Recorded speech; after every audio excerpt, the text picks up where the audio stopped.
Hey, Skull, how you been, man? Good. I'm really excited to be on the show tonight. Thanks again, man. Hey, no sweat, man, no sweat. Well, I wish this was a social call, but I've been looking over at Hazel and Easy stats, and they're just really falling short, dude. They're not pulling the views of the podcast. I really need those younger viewers to put the numbers into the stratosphere. What do you think? You want to replace Hazel and Easy? Get this thing going, man?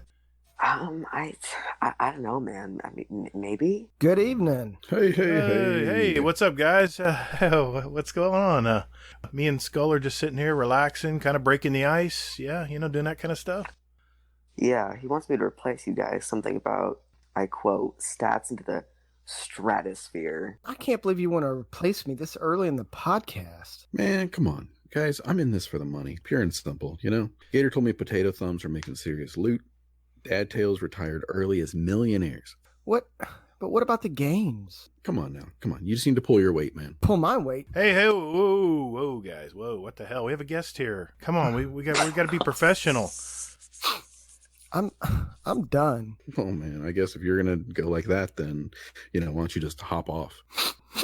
Goodbye, then. Fucking amateur bullshit. I'm out, too. Oh, come on, guys. Come on. It's just kidding. It's just jokes, I'm really just making small talk. That's all, fellas. Oh, shit. Skull, what do you think, man? You in? Skull? Fellas? What the hell did I do? Damn it, Gatr. Always doing that crap.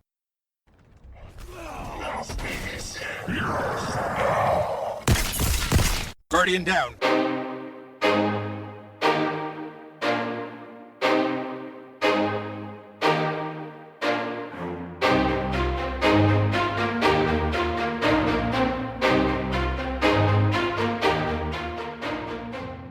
Hey, what's up, everybody? Welcome to episode 6 of Guardian Downcast. We are 3 dads that talk about anything Destiny, gaming, and entertainment. I'm your host, the Gatr, and Hazel and Easy are back. We have a full staff tonight. What's up, guys? Hey, what's up? Hey! All right. Well, to start things off, I wanted to introduce our guest of the show this week. He's one of our younger PS4 Destiny community members, and he's known in our little circle as the Raid Token King. Skullreaper2005. How you doing, Skull? I'm doing good. How about you guys?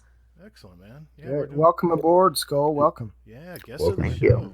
Yeah, you get that special little icon in the Discord. I know. Isn't that so Great. nice? Get that nice purple color. It's so awesome. Ooh, purple. One of my favorites. Exactly. Well, just want to give an overview of tonight's show. We're going to get to know Skull Reaper a little better. We're going to catch up on the past week, talk about the latest news from Bungie, including the blog from Luke Smith. We're going to discuss the numerous games being released in the fourth quarter of 2019. Weapon of the Week segment by Easy. Then we're going to test Skull's fast thinking with our special fast fire questions we call the speed run. Then finally, the best part of the show, we're going to answer those Twitter and Discord questions, and we have an email question this week.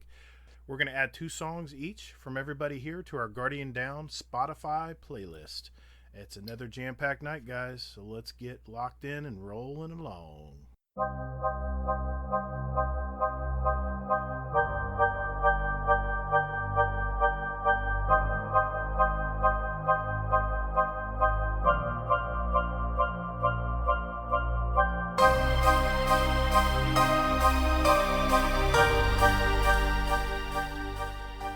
Hey, Skull.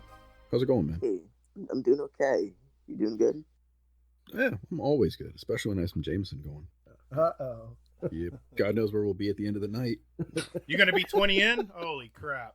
Please don't be 20 in. If I'm 20 in, you're going to be hearing silence from me. Oh. So, Skull, tell me about yourself. Yeah, born in Utah, moved out to Virginia. Been here the last 8 years of my life, I think. So, it's the only thing I don't like about this place is the weather. It's stupid. But besides that, You're obviously never lived in Florida.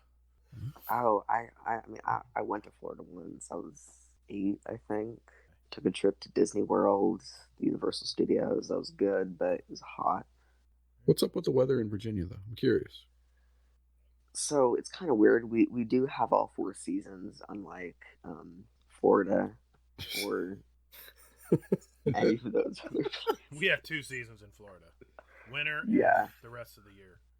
Hot and hell. I was gonna say, yeah, hot and hot. No, it's Yeah. not hot. It's comfortable in hell. Get it right, guys.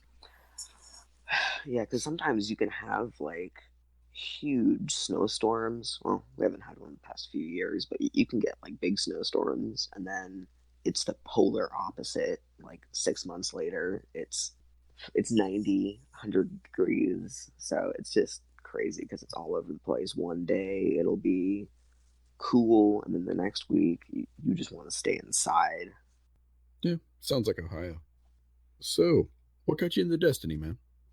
Back in 2014, I was a wee lad of can't even 9 or 10, I think.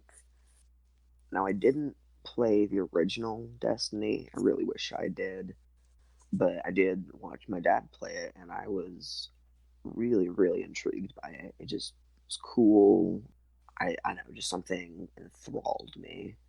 It looked awesome. It sounded cool. Story was amazing. But then in the Dark Ages, the D2 Year 1, I think it was, my dad pre-ordered the game or something, so it came day 1, and I started playing, and I haven't stopped since. So, Does your dad still play it? no, unfortunately, he's got a lot of other stuff to do, like Okay. 70, 80-hour JRPGs, and Sounds like your whole family's kind of into gaming. yeah. Oh, that's awesome. So, been with me all my life. I wouldn't know any other way. Very. I think that's really awesome, dude. We all see it through the dad's eyes, but hearing it come from the son or child, I think that's really awesome. Just to hear that side of it. Yeah, and I'm glad to represent that. Nice. How'd you find this community? So, I think, what was it? It was season 3, Solstice of Heroes. I needed to get a Leviathan clear for some of those triumph points, and at the beginning of Warmind, I was talking with my uncle, known as Final Vengeance. Yeah. So I played like the first 2 story missions with him. We didn't talk for a while then. And just Solstice of Heroes, we were like, do you want to do a raid? And I was like, sure. I've never done a Leviathan before, but we hopped in Friday night, went into, started at like 8, I think. We went until 12. Didn't get the clear, but managed to beat it the next day. So I started my Acrius quest there. And so he and Drafty held me there, and I was like, can I join your clan? They're like, sure. And then started talking to you guys on the chat, and the rest is history. That's really awesome, dude. Yeah. PS4 side of Distinguished Guardian, we use the chat that's built into the Destiny app. We don't really go through the Discord. At least some of us don't. That's how we've probably known each other, chatting through that chat room. Yeah, we've had good times. It's just sad to see Dell. Like, I don't know where he's at right now, but He'll be here. He's around. Don't worry. Don't tell him that, though. oh yeah. No, that's telling easy that. I know. Yeah, I know. And then last of the basically intro questions here is how'd you get your gamer tag? So I think it was when did the PlayStation 4 launch again? It was like 2011. Yeah, I think it was Sure. like 11 or 12. It's been out for 7 years. So. Who? Yeah, Destiny? so it was around that time. No, the And- PS4 launch. Oh, sorry. My mind. I'm old. Sorry, playing the old card. Gotcha. Cut him off. He's done. You're the one drinking Jameson. Get rid of them. Up until then, I've been playing on the PS3, and I'd been using my dad's account and play stuff like Lego games, all that good stuff, the glory days. And PS4 came one day, and he was like, do you want to make an account? I was like, sure. I remember I had tried to come up, the first thing I thought of was like lightning something, but that was taken already. And then I must have been thinking along the lines of like the Grim Reaper or something. And I was thinking like Soul Reaper, and then like Skull Reaper just sounded right, and I've stuck with that ever since. So it just popped in your head, huh? That's pretty cool. Nice. Yeah, I mean, I don't remember it too vividly, but unlike you guys, I don't have a really cool story where. Well, I'm assuming the 2005 is when you were born. Yeah. Right, My dad does that in his gamer tag too, so that's cool. did that as well. Let me ask you something. What do you think about us old guys? Is Hazel bitch too much, or is it just him? Is it just the old guys? You'd be surprised how much people whine nowadays. Like you guys are fine. I'd much prefer talking to you. That's the one thing I've always respected about you, Skull. You handle yourself very well for a younger guy. I've been in some lobbies with guys that are much younger than us, and they tend to be a little more high strung, a little more high key. But you always keep you always keep a level keel attitude toward things. I always appreciated that, you know. But you definitely act well beyond your years. Let's just say that. I've been told that many a time, but that's good. That's a good thing, man. That's a compliment. If I may go on a tangent for a minute, I think why I'm kind of like this now was before Destiny 2, I was playing Overwatch, and I was quite toxic from what I remember, and it was bad. I was the guy who would teabag you after you got screwed over. I know I was just not cool. I would scream if I died unfairly, air quotes.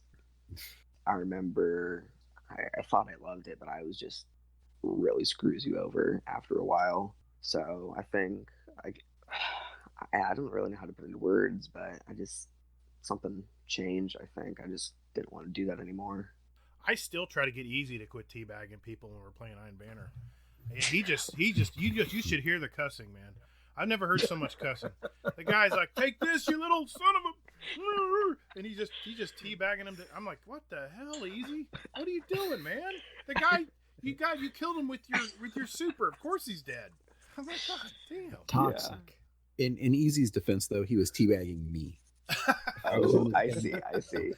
Hey, as long as it's a hunter bagging a Titan, I got no worries and no problems with that. No problems. Hey, you know what though? I mean, I do occasionally bag, but like I wasn't like the super nasty, toxic guy who would scream at the TV because I was doing good. You know what? Seriously, now I'm not. It's really awesome that you've learned this early in gaming because we all still do it. If someone teabags us, then next time we kill them, I'm going to teabag them just to send them a message back. Or what I do is I have the thank you emote, the one where they point to you and start shaking their pointing finger. That's the one I use when people teabag me. But I'm a 50-year-old guy here, and I still teabag people. The fact that you are much younger, I think what you've realized is these are real people, on the other side of the gamer tag. And, these people have lives, they have kids, they have their own situations, and you don't know who they are. That's kind of once I realized that, I've matured a little bit. I came from Call of Duty, so my toxicity is well implanted in my brain. But I think that is so awesome, man, that you have learned that so early in life because it is just a game, All it comes down to it's just a game. Well, let me ask you something. Occasionally I do throw a controller across the room during some really sweaty moments in Iron Banner, but that's a given. I could tell you stories about Hazel's throwing controllers, but I won't get into it right now. But but I tell you, you don't have to get. I know a lot of people ask you this in school, but what do you see yourself doing in 10 years? What's your passion? I don't know. My passion is for this game, so I think if I could work at Bungie or Wizards of the Coast, I'm really into D&D, Magic the Gathering. Okay. I think if I could work there, I'd be happy. So you want to get into like strategy and writing gaming stories, or you just like the gameplay aspects, or do you want to do coding? The gameplay, coding, yeah, that's what my dad does. So I figured he could teach me and all that good stuff. That's cool. I haven't exactly figured out what I would like to do at those places. I just know that's where I want to be. Well, you got some ideas. That's the important thing. Are you planning on going to college and all that? Yeah, definitely. Okay, good. That's a good plan, especially if you want to get into coding. That's what my son is getting into. He was starting out with coding, but now he's doing. He's moving off into software and other areas, but that's a good place to start, though, man. You're in a good spot. But okay, let me ask you this: what do you think about high school, man? Is it what it used to be when we went there? Is there all still the cliques, or everybody has their own type of table that you could sit at? I mean, at least in the area I'm at, like I'd say there are definitely some clicks still. I mean, Normally, I just say there's Skullreaper coming out with his tray full of food, and he's heading out to the cafeteria. Now you're looking. Is someone like Gatr gonna pick on him and take his lunch money? No, I never did that. I was a band nerd. I never did that stuff. But oh, really? No, I was a band. I had my band members table that I went to, and I had some friends outside of band too. But is it you still have to look around and see which table is accessible and that you would be able to sit to, or do you have your group of friends that you sit with every lunchtime, or? So it's weird. They have like changing lunch times. So based on what your fifth period is on what they call odd days, you have a different lunch schedule. Oh, wow. But it's a pretty big cafeteria, so you can go outside, sit in the fresh air, which is what I do for the past 4 days. I've been going there. So sounds like you need a switch. You just go sit outside and grind some Diablo or play some Astral Chain. I mean, what I do, I just go outside and if I don't sit with my friends because I'm not feeling like that, I just listen to some podcasts and eat my lunch there. Nice, man. Nice. Well, that's good. Well, I'm going to give you some advice. Talk to your dad still to this Don't day. go into band. No, that's not it. That's not it. No, don't listen to Hazel. That's a Jameson talking. No. Talk.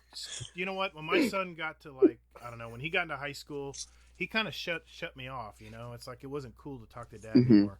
Keep talking to your dad, man.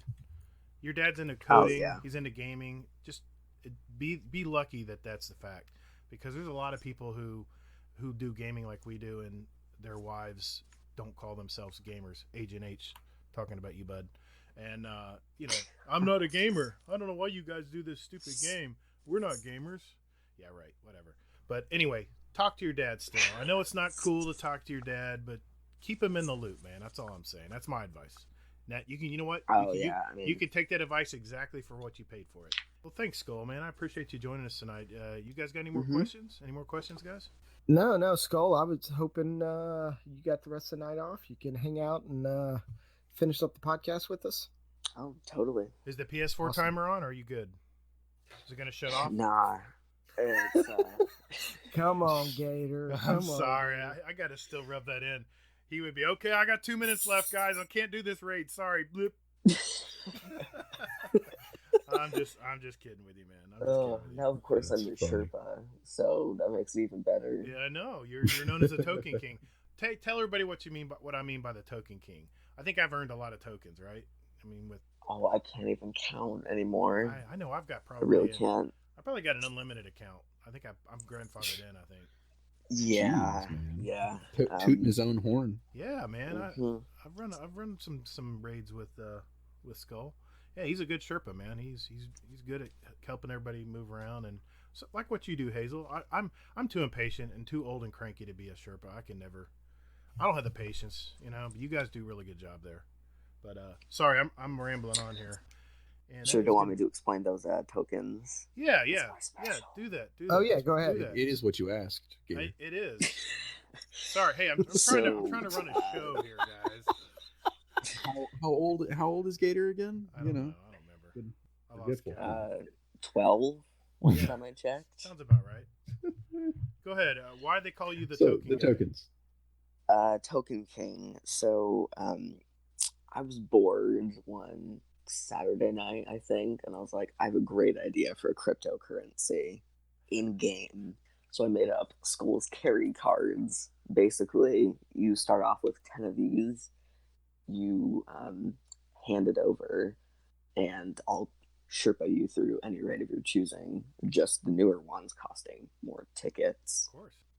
And in return, you'd have to help me with something I need, say, Crucible, Gambit, maybe, stuff like that. So, yeah, all the fun. Favor for a favor, basically. Absolutely, man. Nice. Good deal. I tell you, I saw he actually created the currency. It looked really cool. He really did a good job on it. Yeah, just some keynote stuff, and Gatr is he gets free carries anytime he wants because he's just done so much. I'm like the old guy. But, I'm down at the end of the hall. You know, he's like, just let him come. He'll complain and bitch if you don't. Just don't. So it's just sympathy then. It's a sympathy unlimited plan. I think. Oh, what was it? What did you do, Gatr? I think I helped you in some Crucible. I think it was Crucible or something. You were trying to get a pinnacle weapon, I think. No. It was the we were doing the 0 hour cheese, and I know right. that was really taxing on you and Ryan. It was. I was like, you know what? I'm gonna make it up to you. It was a lot of work. Yeah, that was it. That's right. I remember now. I think there's a reason why Easy doesn't do the tokens because his backpack's not that big. Yeah. Like if you help me with something, I may never be able to help you do anything. Yeah, Easy has more. I'll try. Easy has more of a fanny pack. I mean, as long as you're a bullet sponge, I can take you along. So, all right, guys, let's great interview, guys. Let's move on. We got to get going here. We're gonna be here all night. Delightful. Now we're gonna talk about what we've been watching this week. Skull, since you're the guest of honor, I'm gonna throw it to you first, man. I've been watching Star Trek: Next Generation recently. Not many TV shows that I like these days. Besides some of that older stuff. Besides that, it's more of what I've been listening to. I've been listening to this great podcast called The Clearing. It's about possibly the most prolific serial killer. It's Edward Wayne Edwards. It's really interesting. I highly recommend listening to it. There's some heavy, dark stuff, but it's good. So I just finished The Boys on Amazon Prime. Yes, we can talk about it now. No, well, I was thinking spoiler cast maybe next week or the week after because I'd like to spend some time on it. Okay. All right, thumbs up, man. I thoroughly enjoyed it. There have not been many shows where my wife and I are up to like 12:30 or 1 o'clock in the morning just pounding through them. Like during the week when I got to go to work the next day. So I think it did a great job. I think TV shows and movies are going to start winding down. College football season kicks off this weekend, and the English Premier League, which I'm a big fan of, is in its third week. So, and the Cowboys kick off in 2 weeks. So sports are about to take over my life here for the next couple months. So Cowboys and Bucks are playing right now. Preseason. Yeah, it's NFL preseason bores the snot out of me. I hear you because they're playing all the backup players that are trying to get a spot. Yeah. Hazel, what about you? I'm watching. Well, actually, when I was on vacation, I was trying to download a bunch of shit onto my phone so I could watch it. Instead of conversating with people. So. I downloaded a bunch of stuff, but for some reason it all got corrupted, and all I had was Jack Ryan from Amazon. How is that? Is it pretty good? The first one was a little bit rough, the first episode, but the second episode got better, and the third got better, and it's only, I think, 8 episodes. So yeah, I think I'm at episode 7 right now, and I am anxiously awaiting finishing the first season because the second season's coming out in a little bit.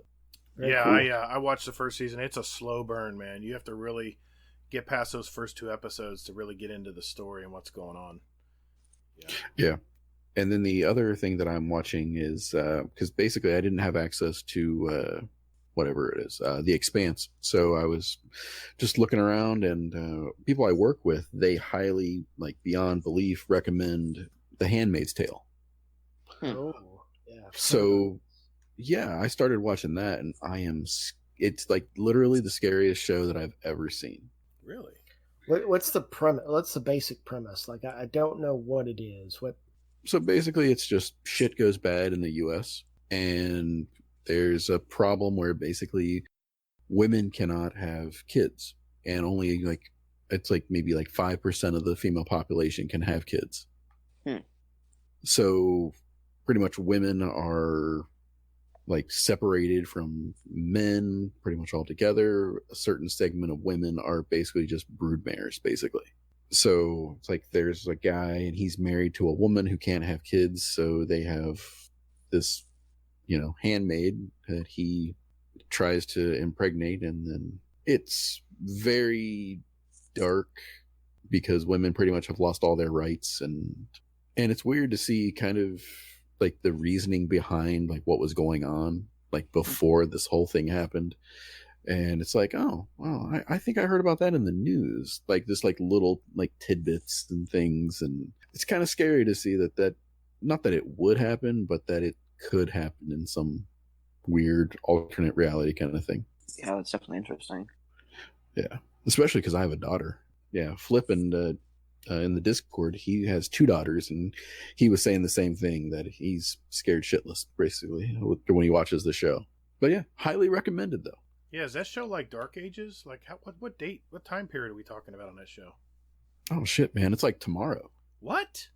Oh, damn! So it's present day then. Yeah, it's definitely present day. Yeah. Wow, I'm about to watch this. All right. Well, cool. I am the movie guy, I guess. I'm self-appointed. I saw 2 more movies this week. I saw the first one was called Blinded by the Light. It's about a kid in a small town of England. Oh, He's kind of finding it hard to fit in. His parents migrated from Pakistan, and he's kind of dealing with the bigotry and hate, toward Muslims in the 1980s. This takes place, and the music. Oh my God, the music it tracks in those movies are awesome. Just the music alone. Oh, yeah. It's like a flashback. This is like the one with Bruce Springsteen or something, yes, right? Or yeah. something. It's about him finding the boss, and it's a true story, by the way. And the ending, I'm not going to spoil anything, but the ending, you definitely stay for the ending credits because it'll blow you away. It's really, really touching. 89% from critics on this movie, 92% from audience, so it's obviously a very entertaining movie. The next one I saw was kind of more of an indie film called The Peanut Butter Falcon. It's about a 22-year-old. Yeah, I'm serious. It's about a 22-year-old guy with Down syndrome who his family abandoned him, and he's stuck in a retirement home with all these other old people. And he's got this VHS tape from long ago about how he wants to be a pro wrestler. He wants to go to this camp. And it takes place, I think, in I want to say North Carolina. And there's like a little strip of land, from North Carolina all the way down to, I think, Georgia. And this camp is on that strip of land. And so it's basically a movie about his adventures and how he escapes. And he hooks up with Shia LaBeouf, who is he's had some family issues as well. So they kind of bond, and it's kind of how everything comes together at the end there. It's really good. 95% from critics, 97% from Rotten Tomatoes. It has a lot of human element in it, and you know what? I'm getting a little burnt out on the human element movies, so it's kind of a touchy-feely movie, and it gets really pushed hard. So I don't know if you're into that stuff or not, but if you like the human element stuff, then definitely go watch it. I've also been watching, or I should say rewatching, The Expanse on Prime. I'm almost through the first season. I watched, I think, the first 2 seasons a long time ago, and I just am trying to catch up on the story. So I'm working on that, and I know the new season's coming out, and I want to see it too, but I got to catch up on what's been happening. AGT, America's Got Talent, the semifinals are heating up right now. There's people that do magic, singing, dancing, a few odd things in between, but really entertaining to watch. So let's transition here and move on to what our goals in gaming have been this week. I'm going to throw it to you again, Skull, as our guest. I think for the past couple weeks, it's been getting Redrix's broadsword. Good luck with that. Yeah. So I went from step 1 all the way to step, I think it was like 8 in a matter of weeks, because I was really, really bored and nothing else to do. But on the way to get to that, I did get Fabled, got Recluse, and Lynn's Howl, and very still nice. Trying to go for that Redrix's broadsword, though. That has been my carrot on the stick for these last couple months leading up to Shadowkeep. Besides that, it's doing the Iron Banner quest, I think, for that armor. I'm on the second to last step. I just need some more auto rifle kills, and then I'll do the cheese to finish the final step up. Yeah, so I didn't even know about that cheese, and I was going to do it, but I was already on a 5-win streak, so as soon as I loaded in the tower, I completed the step. It was glorious. One of my best moments in Destiny.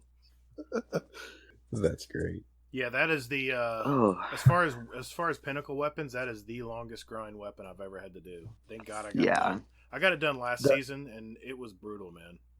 The broadsword? Yeah, I've had it for a while. Yeah, because I think right now I'm on 3.5 resets. So I don't know if we'll make it by season end, but Well, it's still double XP this weekend. It's triple, I think, on the weekend. I think, isn't it, guys? yeah, triple. Yeah. And then we'll have one more Iron Banner before the next season, so you have another shot at it. That's right. There you go. So Gatr will love this. I actually finished sequence 11 in Assassin's Creed Unity. I've got one more sequence to go, and then I'll have that game signed, sealed, and delivered. Excited about that. Thank God. Thank God. Yeah. Then you can hear my other games. You can start hearing about Astral Chain. You'll hate that, I'm sure. Astral Strain? What? Yeah. Dude, it's available for download here in an hour and a half. Oh, okay. So, and then my Destiny 2, I finished the Iron Banner quest. So I was happy about that, except last night I had a rage-inducing, 3 fails at Whisper, and then hopped into EP and got 0 drops. Man, it was last night was a rough one. I think I'll run Whisper maybe next week. I've got a couple goals before Shadowkeep. I'd like to at least hop into the Forge and get that pulse rifle. What's that called? Blast Furnace, I believe. Yeah. What's it called? Blast Furnace. Blast Furnace. You definitely want the that. Blast Furnace. Yeah. Yeah, I'd like to grab a Blast Furnace. I'd like to get the Whisper and then grind out some EP. I still don't have that EP shoddy, and I sure would like to snag that before Shadowkeep kicks off. What about you, Hazel? Did you game it all this week? I did Crown of Sorrow with Sin and Kingsley, and also Racer from the Dad Tales crew. So, yeah, it's good times. Yeah, that phase 2 is something else, right? Yeah, that's exactly where we made it to, was that phase 2, and that was, yeah, there's no hiding there. It was fun, though, to kind of figure out, and I mean, by the maybe 5th or 6th run, we actually, Racer and I kind of got our shit figured out, so it's like, all right, so we can do this. That was my first time doing it, just going through that, and it was pretty fun, actually. I had a good time. Wish we would have beaten it. Besides Destiny and that, the only thing I've been playing is actually, I guess you could call me a true gamer, I guess. I've been playing auto chess on my phone. How is that? It's different. It's very different. Basically, you pick these characters and you put them on a chessboard. You can kind of level them up, and then they fight automatically for you. You basically have no control over how they fight and things like that. And it's funny because this is actually very similar in a way, what they do on here, to where Destiny's going in the future. I'm sure we'll get to that here shortly. Gatr. Yeah, it's been a very productive week, I guess you could say. We did play Iron Banner. We've actually played a couple nights now. At the beginning here, I did finally complete my quest. I got my stuff done. My grenade kills went up substantially once the standard of living patch pumped in. I was at 85%. So nice. once I did that, I had to get all those different weapon kills, and you guys were really helping me out. Warcry was grabbing swords and shooting scout rifles in a non-scout rifle meta in the Crucible. It was a little brutal, but we got all that done. I got that completed, and I got that helmet ornament. I really love it on Warlock. It looks really good. I look like some kind of alien demon. It's just awesome. But, did you unlock the 3 ornaments in season 1 yes. so you can toggle them back and forth? Yes, I did. I guess the very last ornament you could get is the one I got. I can't remember what it's called. It's about Ash Raven or something, but yeah. Ash Raven's Iron Hood. Yes, looks so good on a Warlock. And Warlock, I'm sorry, but Warlocks just have the crappiest armor, man. We look like dorks. Yeah.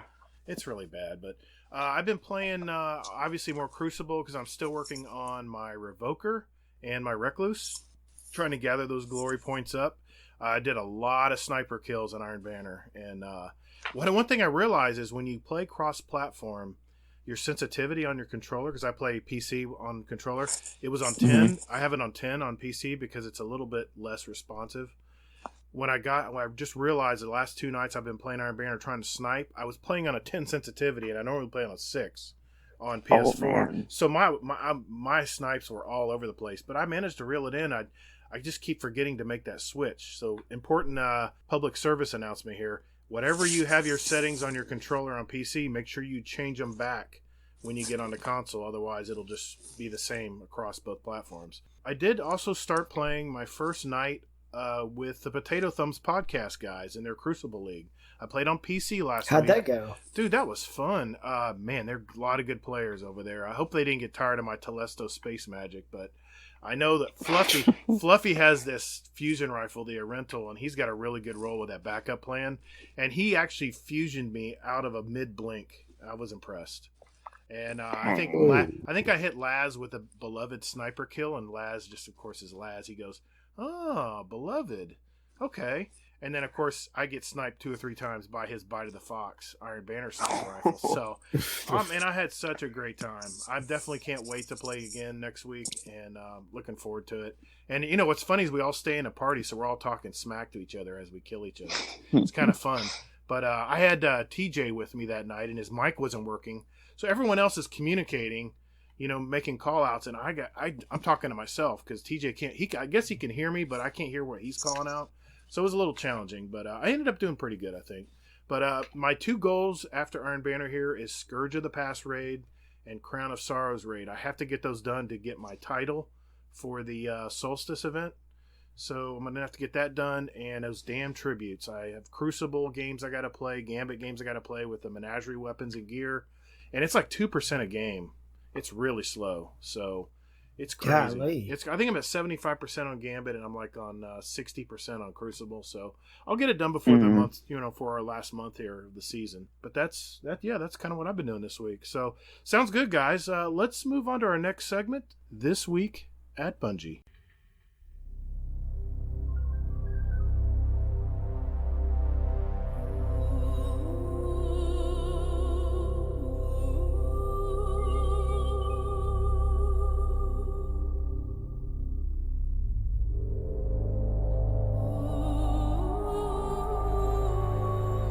All right, it's that time of the week.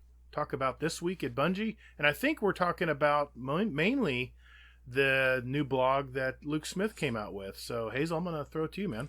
So, just to, you know, do due diligence and throw up some news about the TWUB, pretty much PAX West is coming. So if you are going to PAX, just know that there's going to be some Crucible shit that's on sale, meet the devs, see some props, and then a cosplay meetup.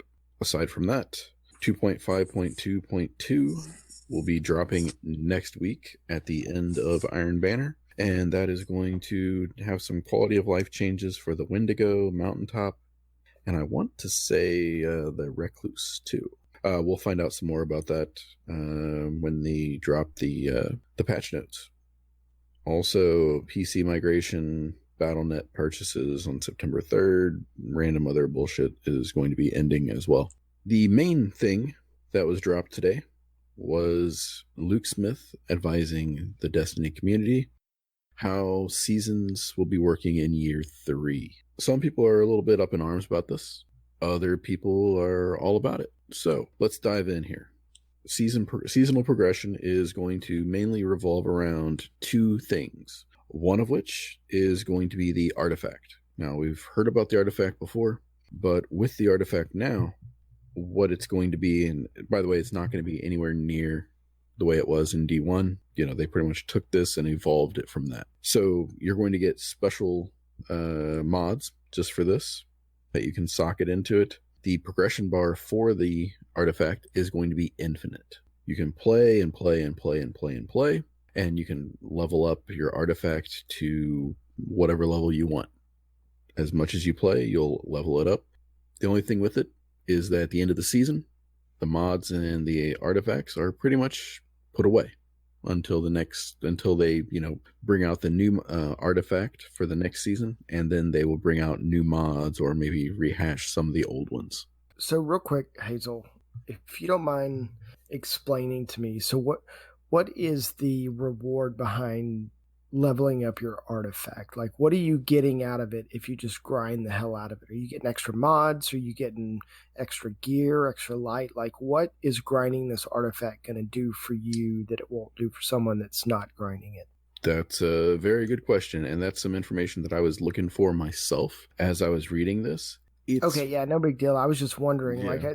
So I've heard there's the artifact, but I just still I'm not clear on exactly what what it's going to do for you. Well, as you progress, as you rank up from just doing anything, the artifact slots start opening up, and you get up to 10 slots, it looks like here. I'm looking at the picture.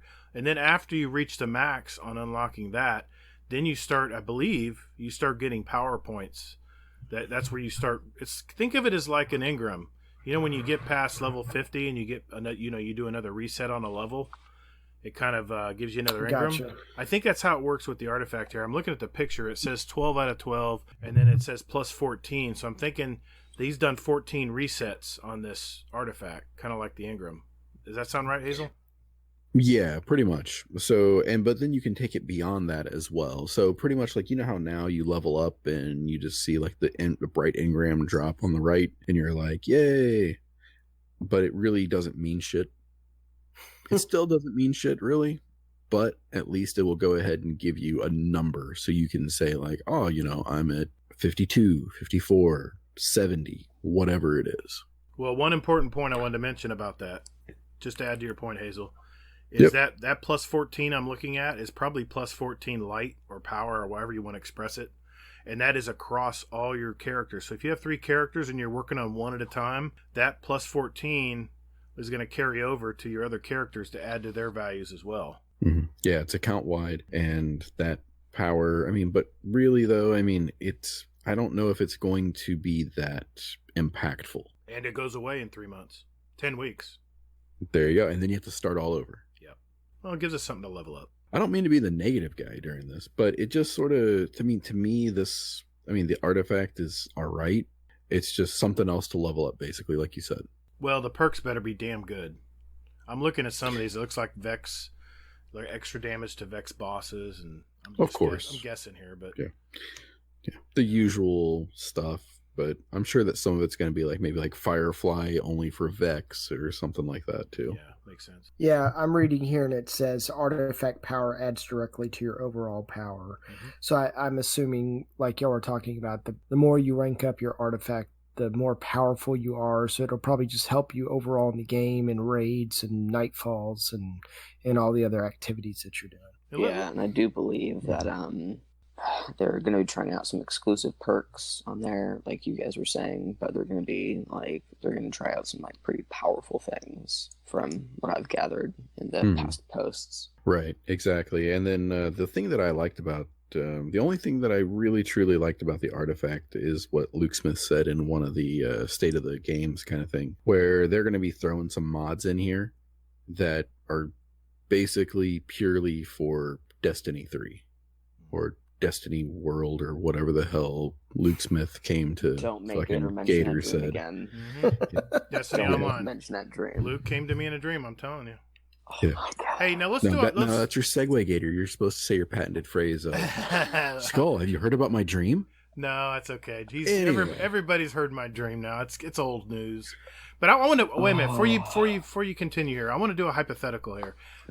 You're being negative about this, and I think there's going to be more value to this than you think. Let's just think about it. Okay, you're starting out your character. Everyone's 750, right? And you're ranking up. You're getting higher and higher armor and weapon drops. Because your light goes up little by little, right? As stuff drops in the universe. So as that's happening, you're unlocking the mods for your artifact, which means you don't have to buy mods or worry about accumulating other mods. And that's adding to whatever your mods are in your armor 2.0. But think of it this way.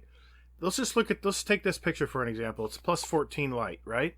Here's the cool thing about that. Since it is account wide, say I've got my Warlock at 800. And then all of a sudden I decide, well, I've done everything I can do on the Warlock. Let's move over to my Hunter now, right? Well, my Hunter now is going to get 14 points higher on all the drops. So what that does is it speeds up your character progression and you're leveling up across all your characters, especially if you start out with one and then you carry that artifact power over. Say you want to do your other 2 characters later in the season, it's going to happen much faster because of that artifact power. Wouldn't you agree with that? I would hope that it would work that way. Okay. Something inside me tells me that it's not going to work that way. Okay. Well, something tells me it's going to go off of your base stats. And this is basically, again, this is going to sound negative. I don't mean it that way. But this is basically artificially inflating your light. Okay. I get that. Well, that's kind of, we're already there. We've been there. It's after the Forever 29. Life has just been something to do, right?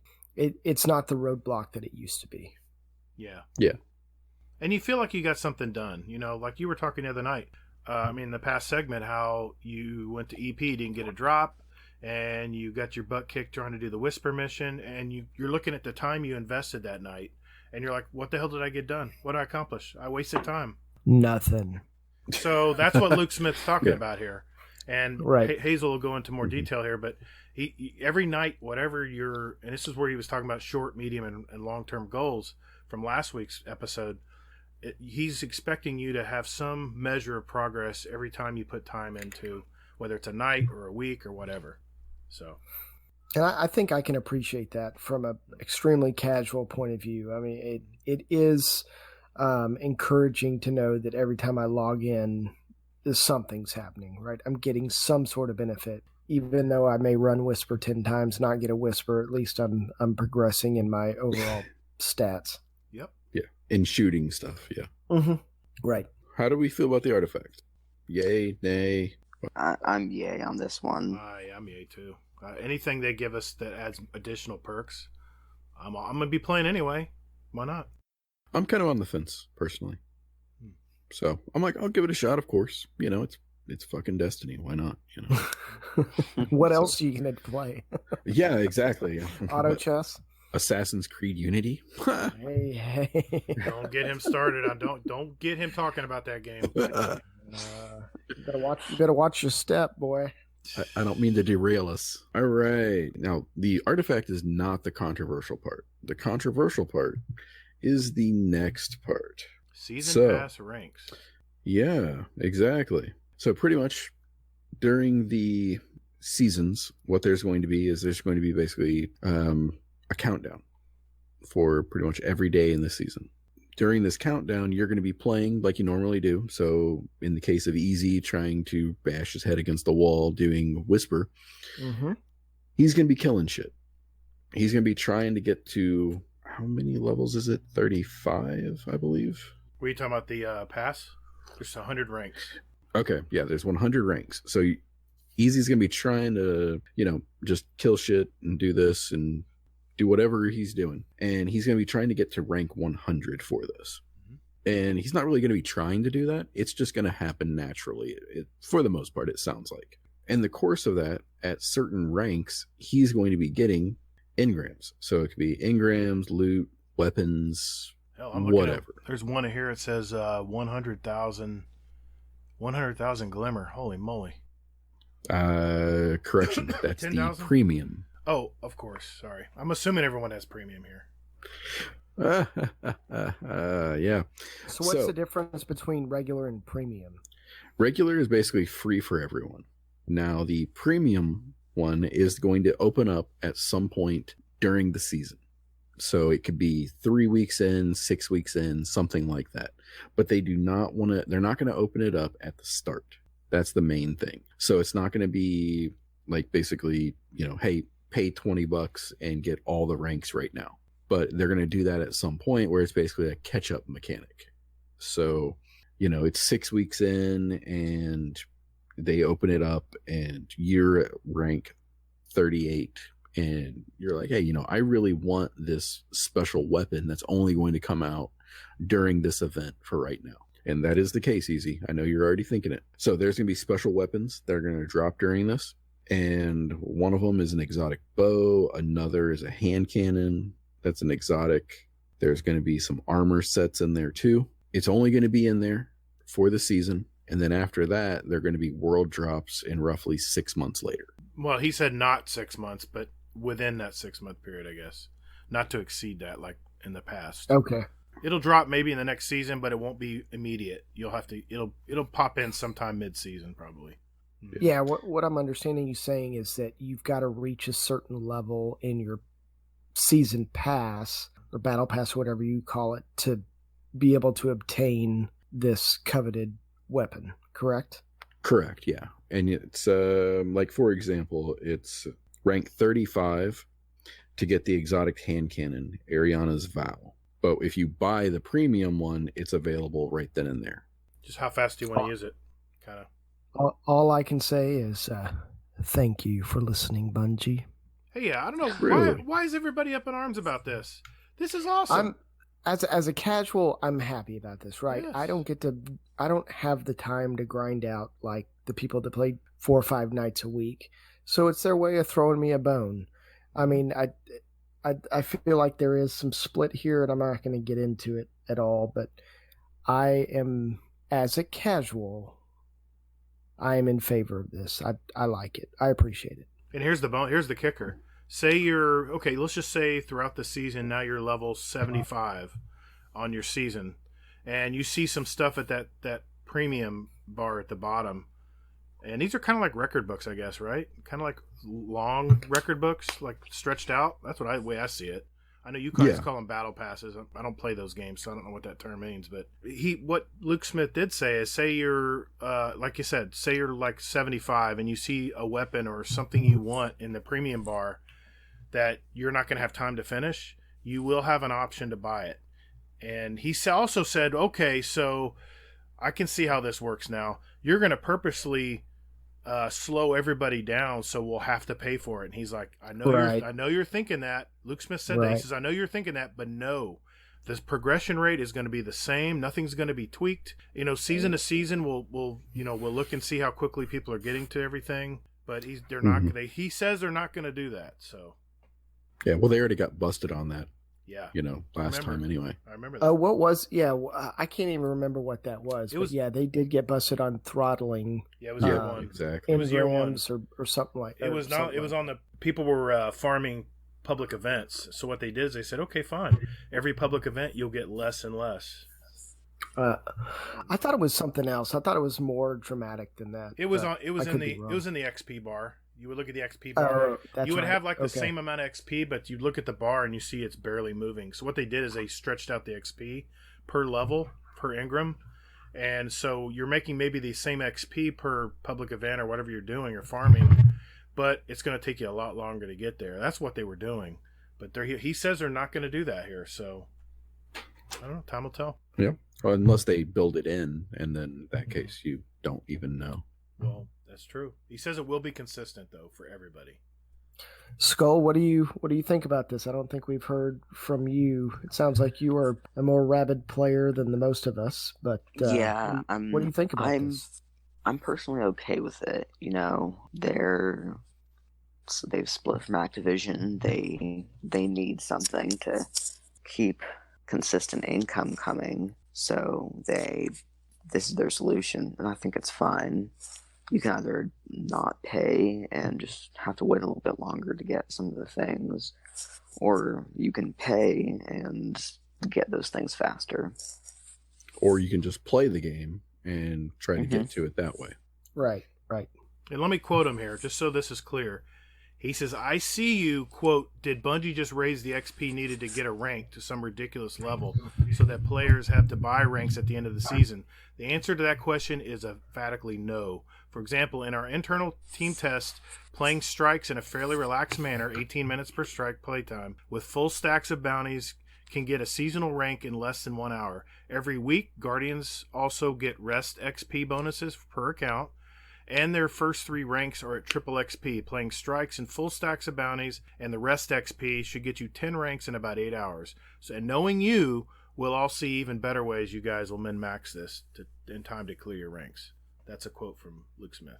The one cool thing, though, that I really kind of found a little bit of solace in when I was looking over this was that the shit we're doing and the seasons, they are going to actually leave lingering effects on the world that we're playing in.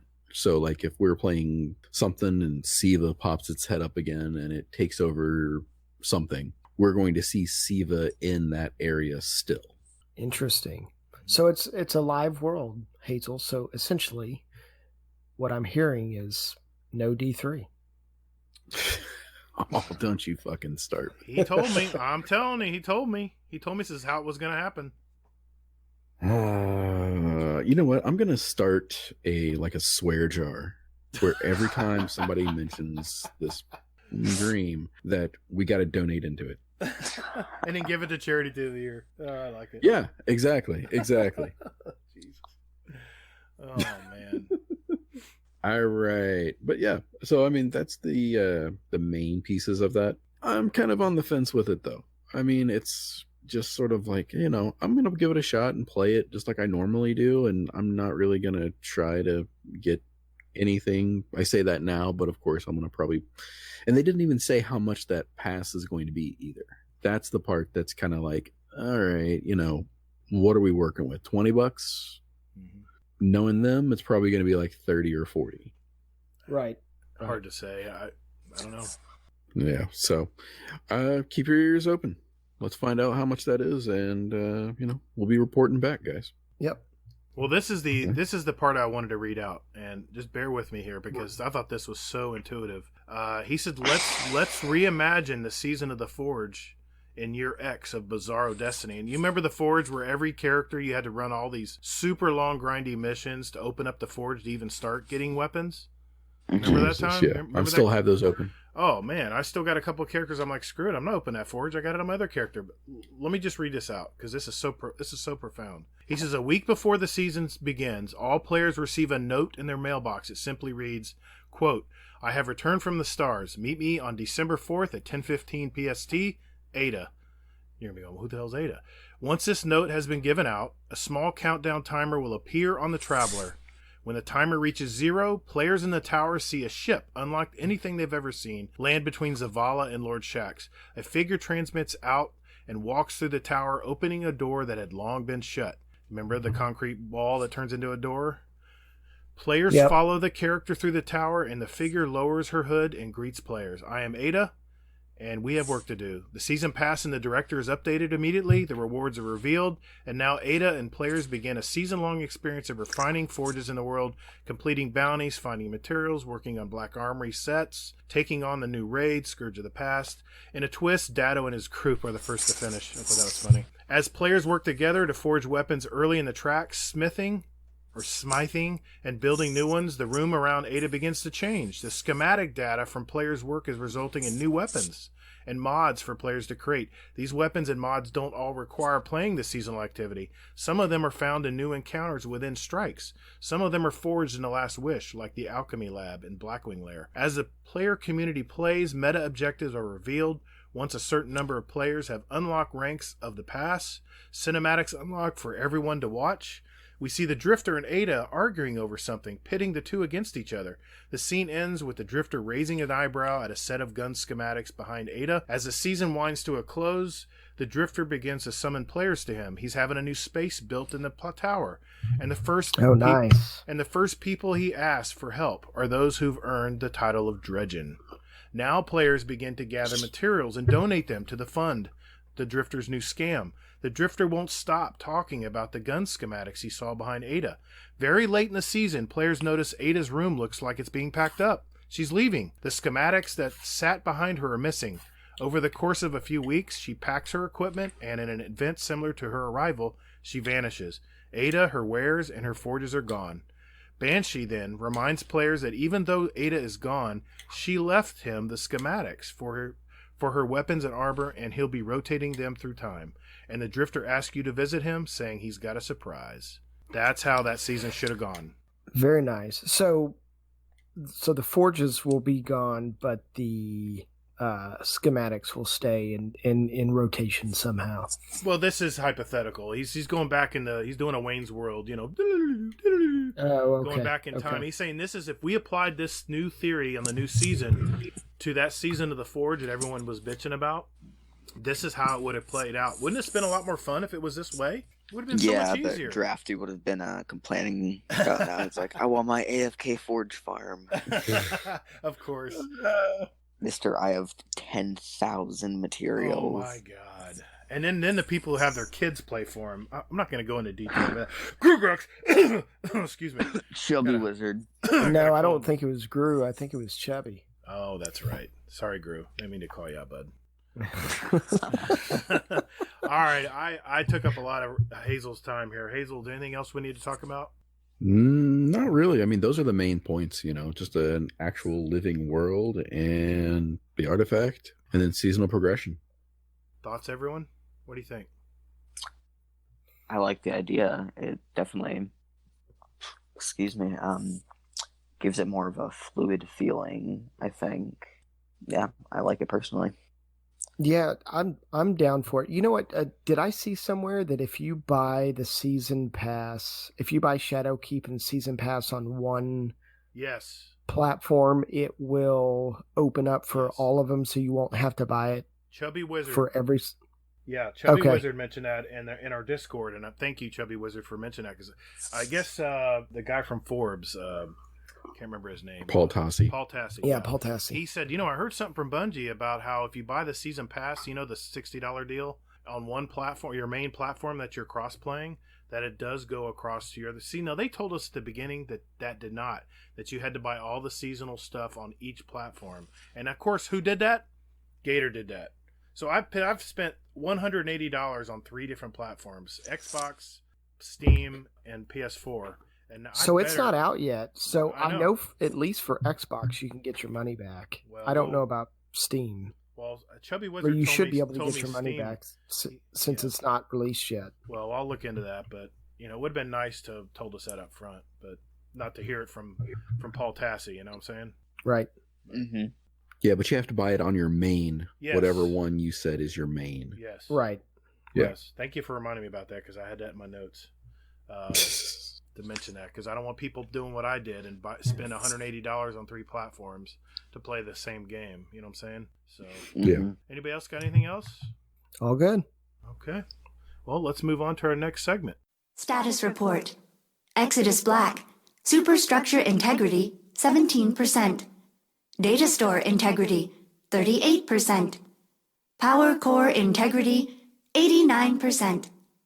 Failsafe AI core protocol integrity, and status report. Okay, we're going to continue on here and talk to Easy. He has a couple games he wants to talk about that'll be coming out this fall. Easy, what's up?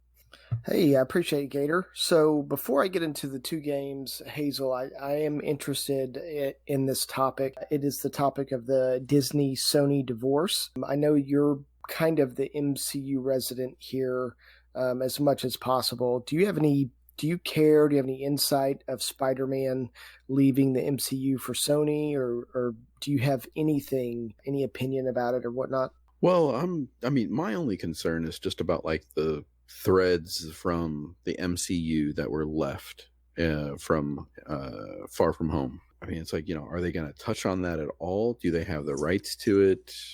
How's that whole thing going to work? Or are they just going to just brush it under a big ass rug and just go like, yep, never mind, that just happened, poof, everybody's back and everybody's happy. Right. I mean, I'm curious to see about that, but apparently Tom Holland originally was like pissed off about it all, and then I guess they looped him into what they're looking at doing for Spider-Man, and now he's like all on board and all excited and everything else about it. So I'm like, all right, well, okay then. Money talks, bullshit walks, right? Well, I'm assuming, honestly, that Venom has something to do with it. Right. Yeah. Venom makes everybody happy. Yeah, pretty much. It's going to make Venom more of a... It's going to make it more relevant instead of just a side movie now. It's going to be more tied into Spider-Man, right? Well, yeah. It's going to be like a true Spider-Man movie. Not that we haven't had those in the past. But yeah, it's going to be... Tom Holland is a pretty kick-ass Spider-Man. I don't know if you guys have seen the other ones. Yeah, Skull, okay. I think we can agree on that. He's not like the 40-year-old Spider-Man that Tobey Maguire was. And we got to keep hearing about his father's issues. Come on, or his grandfather. We know that story already. Let's move on, Sony. Right. Well, that if you ever get a chance to get around to the PS4 Spider-Man, that still to this day I think is the best Spider-Man story, hands down, of any movie. It's better than any of the movies besides maybe Into the Spider-Verse. I think that the story in PS4 Spider-Man was unbelievable. Yeah, I was literally going to call you a liar there, because I think Into the Spider-Verse was fantastic. Well, I think that was... Yeah, I think I loved the play that they did on the standard Uncle Ben stuff. Right. So moving on to the games. So there is a game that releases here in about 30 minutes called Astral Chain. This is it's coming out on Switch only, and it is made by developer Platinum Games, most famously for making Nier Automata. and reviews so far are unbelievable. IGN gave it a 9, Game Informer gave it a 9. I think there are a couple other platforms that gave it a 9. Kotaku gave it a loved, because I don't know if they do numbers. I don't know. Anyway, everybody is over the moon about this game. And the premise is you're a special detective in charge of ridding the world of like these alien beasts called Kamara. And throughout the game, you can defeat these beasts. And when you defeat them, you get to use them. And they are essentially chained to you. The astral chain is kind of where that comes from. And one of them turns into like a motorcycle, one turns into a cat, one is like a mech suit, another one is just kind of like a side-by-side companion. And the way that they describe it is you use your character and you can also use this beast simultaneously. So it takes some getting used to. But it's a slasher game. Did any of you play Nier Automata or have any kind of clue as to what that game is? I played the demo for Nier and it was fantastic, just the demo alone. But one quick thing though is that Platinum Games also did a little game that people may have heard of called Bayonetta. Yeah, Bayonetta 1 and 2, right? Yeah, I was going to say, I'm like, more than likely everybody's probably heard of that, or at least fapped to Bayonetta anyway. But so yeah, I mean there's that piece to it as well, that they do have a larger scope than just Nier. But Nier was basically their claim to fame in that. So yeah, that game was unbelievable, and the soundtrack to that game is incredible. And I think they're doing the same thing here. So if you have a chance, if you go into the chat that all four of us are in, I put a little flow chart on there, and this is how they built the music for Astral Chain. So they have like a metal section, they have an orchestra section, they have an electronic section, and they have if you're in a tense moment, if you're in a calm moment.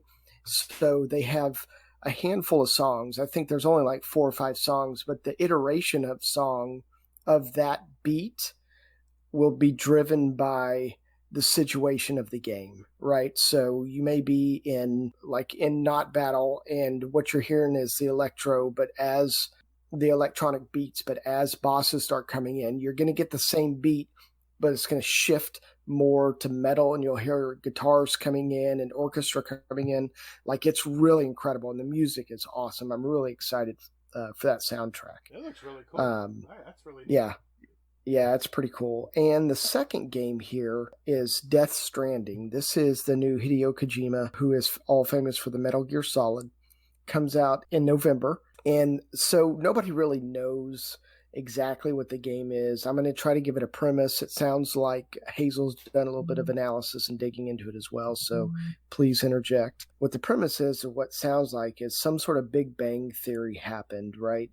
Some sort of, which caused some sort of afterlife component. So you're kind of in like this spacesuit, and you're like a mailman or delivery man, and your job is to try to bring civilizations back together. However, in the middle of this, you've got demons that you have to deal with. There's like a underworld Hades. So if it starts raining, these demons come out.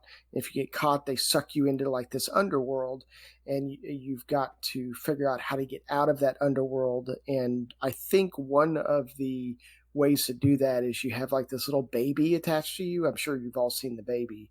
Mm-hmm. And the theories is that baby that's attached to him is a mini clone of him. So when you get sucked into the underworld, time speeds up for X amount of time, and then that baby just grows up to be Norman Reedus. And then it just continuously happens over and over again. But it looks incredible. Like the graphics are amazing, and it is, like I said before, it's on the Decima engine, which is owned by the guys that did Horizon Zero Dawn. Any thoughts? Any curiosity here?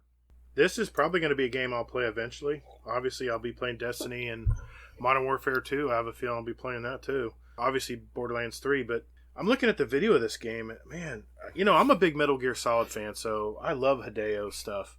And his stories are really enriched. And I have faith that this is going to be a great game. I just don't know if I'll be playing it right off the bat. Right. Yeah, for me, this is definitely something I'm going to be like wanting to play. I mean, honestly, it's probably going to just go and like, it's going to just fucking sit there like every other game that I have. But I mean, it's just being honest with you, because just watching that demo, and I would urge everybody to like watch the demo just so they can go ahead and get a full scope of all of the mechanics that go into this thing. Because it starts off with this guy, he's sleeping with this big ass backpack on. He gets up, takes a leak, like literally, like it tells you how to piss in this game. Yeah. Exactly. And then they even came out and said, no, you will not see Norman Reedus' schlong in this at all. So Bet you were so disappointed, right? I was getting ready for a screen cap and everything. So I wanted to compare. I mean, there's that. There's the scene where he like falls down the damn hill, and then the baby starts crying, and then you have to actually do some like quick time events to calm the baby down. Right. Now you can see that shit happening in fucking, an actual game where you're fighting and everything else, and then all of a sudden you fall down a hill, baby's crying, you're trying to be stealthy, and you got this thing crying on you, and you're like, what the... I'm just picturing it being pretty like, mechanic heavy when it comes to things like that. Right. And it sounds like that he's got a motorcycle, and there may be some maintenance to that motorcycle that's very similar to kind of how you have to treat your horse in Red Dead 2. So it's interesting.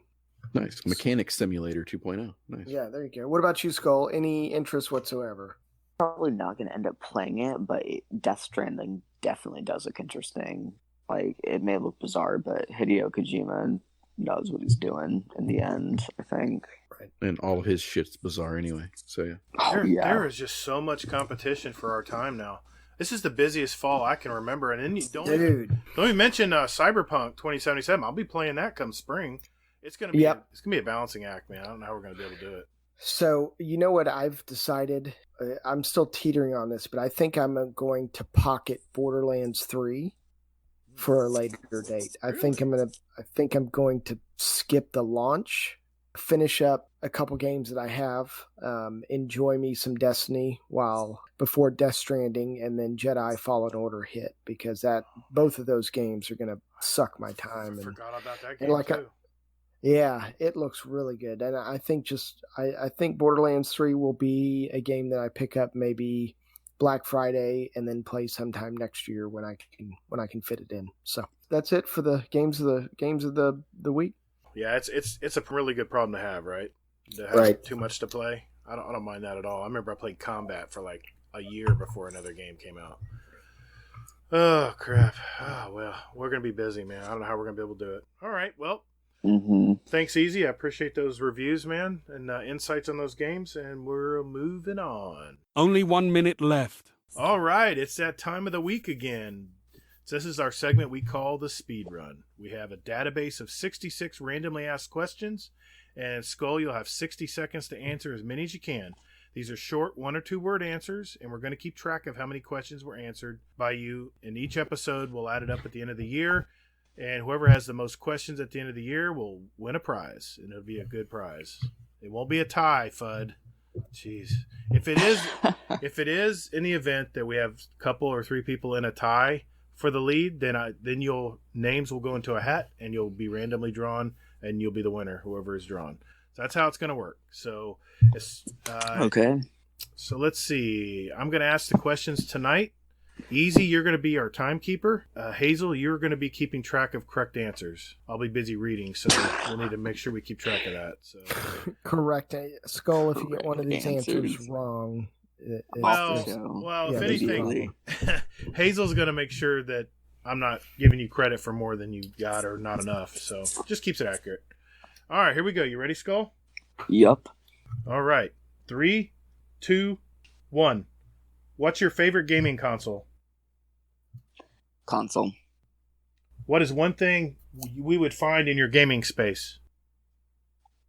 One thing. Pillows. What was your first video game? First video game. Oh boy. Quickly. Oh no, I'm dying here. Sorry, I will pass. Say anything. A Ikora, Lego game. Ikora, Cade, or Zavala? All right, you cut out there. All right, Ikora, Cade, or Zavala? Oh, Ikora. No. Yeah. Okay. What is your favorite movie? Princess Mononoke. Void, Solar, or Arc? Void. Garth Brooks or Led Zeppelin? Led Zeppelin. Would you live on the beach or a cabin in the woods? Cabin in the Woods.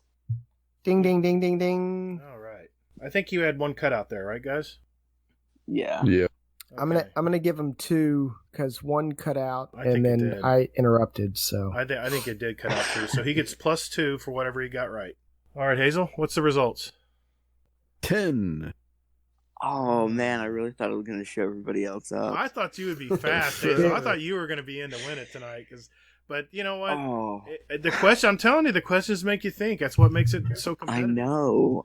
I was thinking about this today, and I was like, oh, I'm gonna show everyone up, and then you hit me with that first game, and I was like, It's harder than you oh, think. I don't man. remember. It's harder than you think. You know, you gotta be. I don't know. I don't know if there's any strategy to doing it. Really don't know. But well, like I say, you cut out twice, so we gave you +2, so you got a total of 10. Yeah. So, all right. Well, good deal. Good job, Skull. I appreciate it, man. I know it's kind of hectic, but you know, we get to know a little bit about you in really fast pace, so it makes it really nice. Overtime. Let's do this. Well, let's get into our longest lasting segment on this show is our Twitter and Discord questions, and we have an email question this week, and I'll mention that later. But let's start off with our Twitter and Discord. Easy? alrighty. So as you know, we have a Discord channel called Podcast Questions, and it gets filled up quite nicely on a weekly basis. So we really appreciate y'all chiming in and letting us answer some silly questions, some serious questions, and being able to express yourself through this avenue. So we're going to go ahead and get started off here. Okay, first Psych. question is Psych. from Jaren420. So question for Hazelnut. How did you get to be such a great raid leader? Aww. No sarcasm at all, because you deal with running some raids with me, and I'm an asshole. That's Jaren420, and not me saying that. So, Well, I would consider you both assholes. But aw. exactly. No. Actually, I was pretty much just screwing around with Destiny, and I was unemployed, had nothing else to do, so I dedicated myself to Destiny. Before that, I was actually a trainer, so I was getting paid to teach people how to do stuff, and it just was a natural segue to that. Very nice. This next one is for you as well. This is from a one fine gentleman named Easy Pooty. What is a hazelnut exactly? It is a nut. That was deep, man. That was deep. I need to take a break. That was just soul riveting. I don't know what to do with myself. Yeah, well, I mean, I hope to one day find out what an easy pooty is. Maybe we'll find out tonight. Maybe. Actually, I have the all-encompassing Wikipedia here. A hazelnut is the nut of a hazel.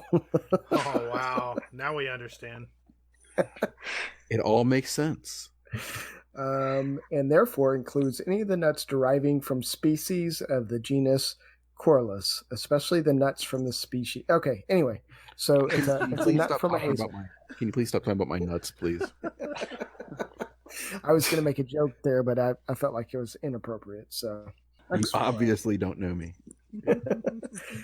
Follow-up question for Easy Pooty. Have you always used the name Hazelnut? And why didn't you choose Fiber Nut? That was Filbert. That was some clear nut, by the way.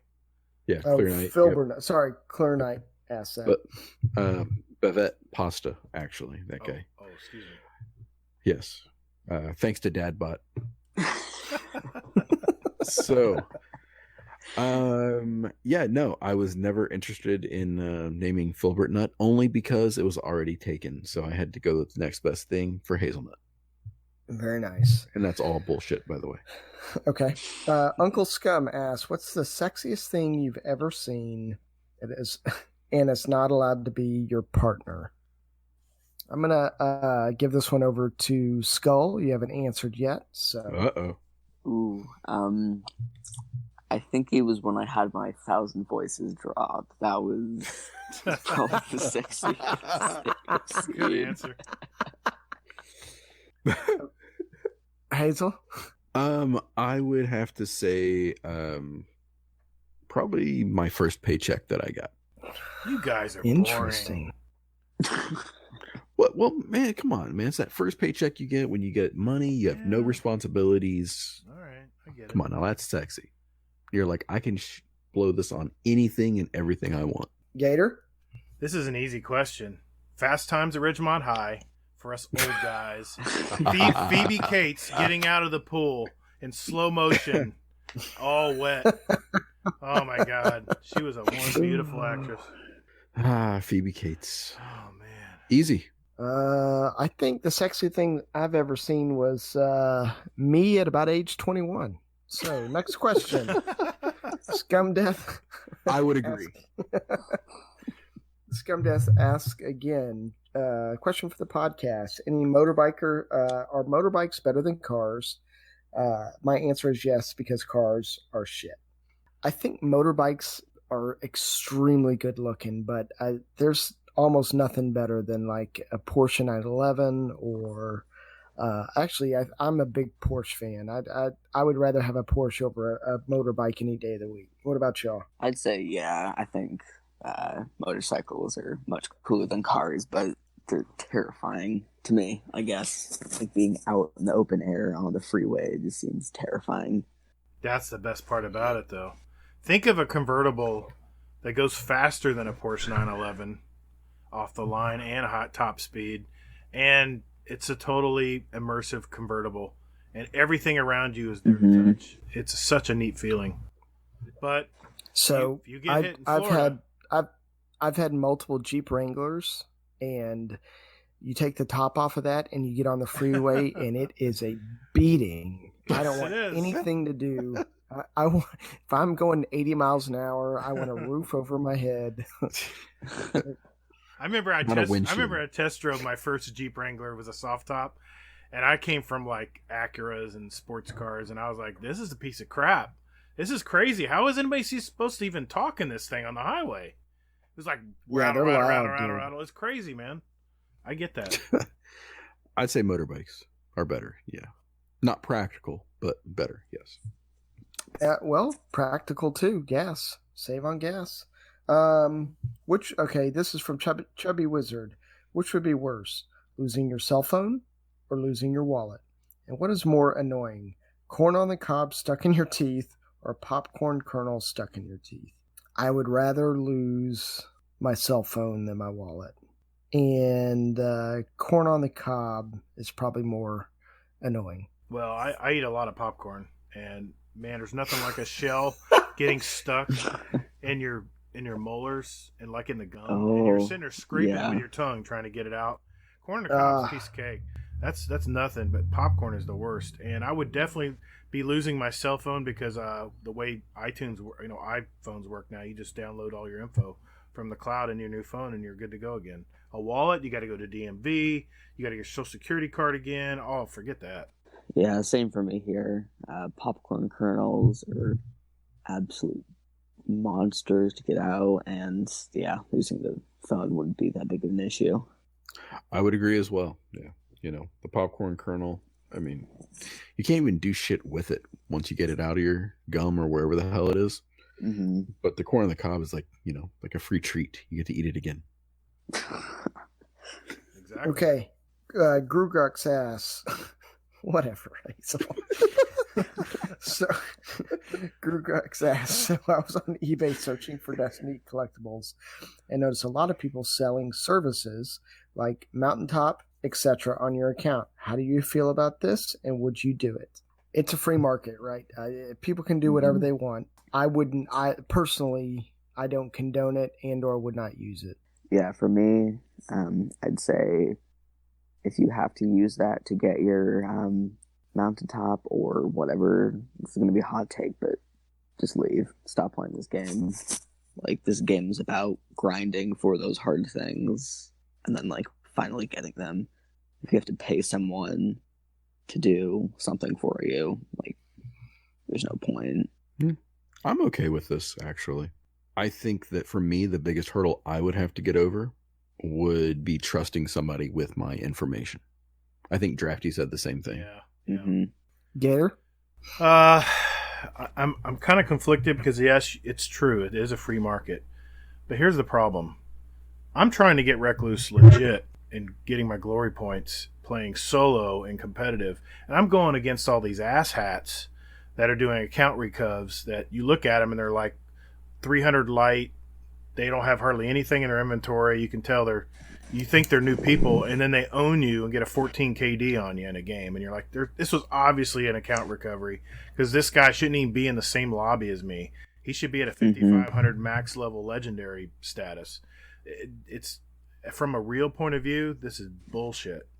It's worse. It's amateur bullshit because it's not fair to the other players who want to earn it legit. Because when I get my Recluse, and I'm going to get it, I know that I'm the one who got it. Now, if I ask for people to help me play the game instead of doing it solo, that's perfectly fine. That's like getting a group of friends together, jumping in comp, which is what it's supposed to be. But it's all a moot point when it comes to Destiny, because guess what? Now that cross-save is active, no more account recovs. You de-link your account to let someone do a recov, you can't use that account for 90 days. This is how Destiny and Bungie are combating this problem. So it's a moot point now, but it's total bullshit. So next question is from Skull. Thanks, Skull, for asking a question on the podcast that you're on. Well, hey, at least he didn't say, "Why are you the best looking thing ever?" like some other guests did. I won't mention any names. Starts with an E. Double M, double D. Double D. Okay. What is an easy pooty? An easy pooty is a word that combines two words, easy and pooty, all together. There is no clear definition to what an easy pooty is. It's just an easy pooty. I don't have an answer for that. It's from a movie called Pootie Tang, and it's pretty much just him being all wild out, and somebody goes, "Easy pooty," and me and my buddies from high school used to say that to each other all the time, and it just kind of turned into easy pooty. So Scum Death has two more.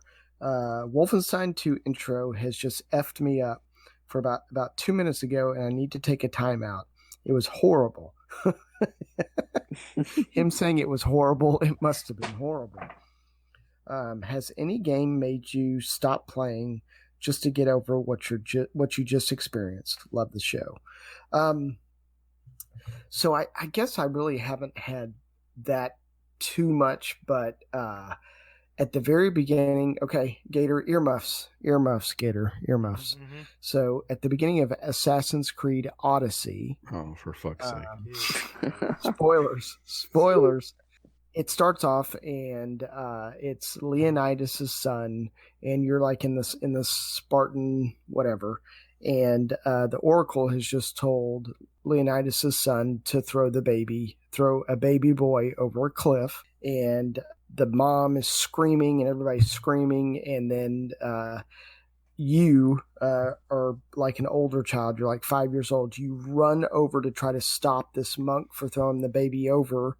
You accidentally run into the monk goes tumbling over the cliff, the baby goes tumbling over the cliff, and then for doing that, your father, Leonidas' son, has to now throw you over the cliff. And the whole time the mother is like tied down screaming like, "Please don't kill our child, please don't kill our child." And you can see the conflict within the dad holding the daughter over the cliff. I mean, it's a very intense family moment. And I didn't stop playing, but I set it down. I was like, okay, this is what you want from me. All right, let's do it. But that's the closest I've gotten to it. Yeah, for me, it was, can it be rage-inducing, being effed up? Of course, yeah. I would say sure. 2 words. Cuphead. Oh my No, god. I'm serious. I'm being serious. I mean, as far as a game really emotionally messing me up, not too many games do that to me, because I've just realized it's a game. But you can get drawn into a lot of these story games. But Modern Warfare, where you had to go in playing as a terrorist, yeah. and you're really a good guy, but you had to shoot all these people, and the Yeah, airport. no Russian. Yep. Yeah, no Russian. That kind of messed me up a little bit. Not many other games have done it like that before. So did you shoot anybody? Yeah. I went through that mission. I didn't shoot one person. I played it several times, the story, and one time I did and one time I didn't. But the first time I was in there, I was like, what is going on here? These aren't enemies. I'm not shooting these people. But I think he would realize that you weren't on board if you didn't shoot people, if I remember correctly. I think that you can shoot someone like in the leg. You can get through it without killing anybody. Okay. I think is what I did. That's probably what I did then. Yeah. Well, just a quick question for you. So, what about?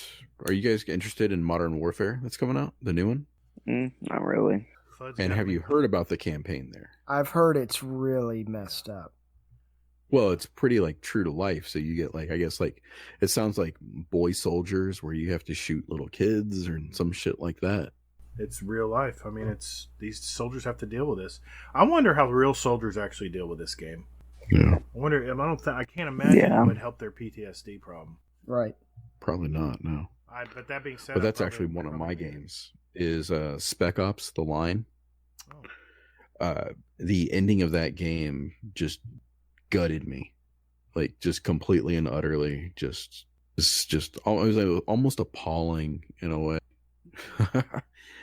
So spoiler alert for a game that came out like in the early 2010s. So basically at the end you're like trying to fight this other guy to like stop him from bombing like this shelter. So you end up like stopping him and you end up bombing these terrorists. Well, come to find out you're actually the same person as the guy you're trying to stop, and you end up killing these civilians and children and people like that. Dang. What's that movie? Fight Club? No, Spec Ops: The Line. No. But same premise. Like you think Oh yeah, yeah. the bad guy is somebody else, but it's actually you. exactly. Yep. Oh, it wasn't a game I played. It was more a game play I watched. It's a toss up between Resident Evil 7.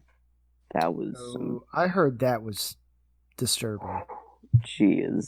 And there's this other little indie game called That Dragon Cancer, and I've never had to deal with cancer in my family, but just the thought of losing a little kid like my brother or my sister, that screwed me over. I bet. I could see that. Yeah. Okay, next couple. Those were pretty deep. Next couple. We got to get going. Scum Death. Would your dog be in trouble if he ate one of your brand new jigsaw puzzle pieces before you finished it? No. I need the dog to come in and eat all the toys and shit all over my house. I need it gone. I'm tired of it. Yes, the dog would be in trouble at my house because I'm a completionist. I don't do jigsaw puzzles, so that didn't really apply to me. Yeah, I like puzzles as well, so yeah, dog would be in trouble. K. Laz asks, question, in a twisted alternate reality, Destiny doesn't exist. Would you still be as into gaming as you currently are, and if so, what game would be your main time sink? Mine would be yes. Of course, I would play tons of stuff. And time sink, I don't know. I play so many different games. I don't think I would have one that would hook me. I'll answer next. First of all, Laz, I hate you for making me think about this. And second, I think I'd still be pretty into gaming. I just don't know what would keep me like hooked all the time like Destiny does. I would probably still be playing Call of Duty with my old buds, cussing, being toxic as hell, and cussing that I'm over this game. I'd sit out for a week and need to go back in and shoot stuff again. Yeah. Sadly for me, no. I would be nowhere near gaming at all. I would probably be in a gym or doing something else. Like, I mean, just Something nowhere near else gaming. productive with your life. Pretty much, yeah. Yeah. But I mean, I guess I would call you guys friends, you assholes. So yeah. Yeah. And I mean, I'd much rather spend time with friends than I would be doing something else like productive. Very nice. Next one is from AKA Gear Dad. It's a question for me. I heard Easy mention that his parents sold his electric guitar when he was younger. Do you prefer Fender or Gibson? Neither. I prefer a Paul Reed Smith. That's my guitar of choice. Do any of y'all play the guitar, know about the guitar, have a preferred Not very brand? much, unfortunately. I have an Ovation Celebrity. I love playing. It makes music. That's all I know. Okay. It sits on a stand in my room. It's gorgeous. Hazel is our Renaissance man for sure. Okay, Gru. Also, to tie the question, could you play Stairway to Heaven? No, I purposely did not try to play Stairway to Heaven. Warcry has the next two. What has been your most awkward moment around your kids, also around your wife? Have you ever eaten hog jaw? I'm going to tie those in together. That's weird. I have a very embarrassing story about the first date with my wife, but I don't know if I'm going to share it yet, so I'll let y'all go first. And see if I can... He wants to feel the waters and see what we're going to say. Incriminate ourselves. Right.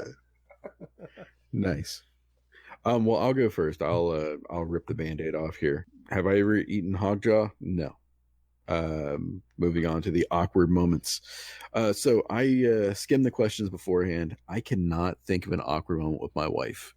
I was asking her about it, and she's like, no, I don't really think so. And I'm like, the closest thing I get to awkward is not really like awkward, but sort of like when you're getting to know somebody that you married. And full disclosure, she pretty much rode my ass for probably like the 9 years that we dated.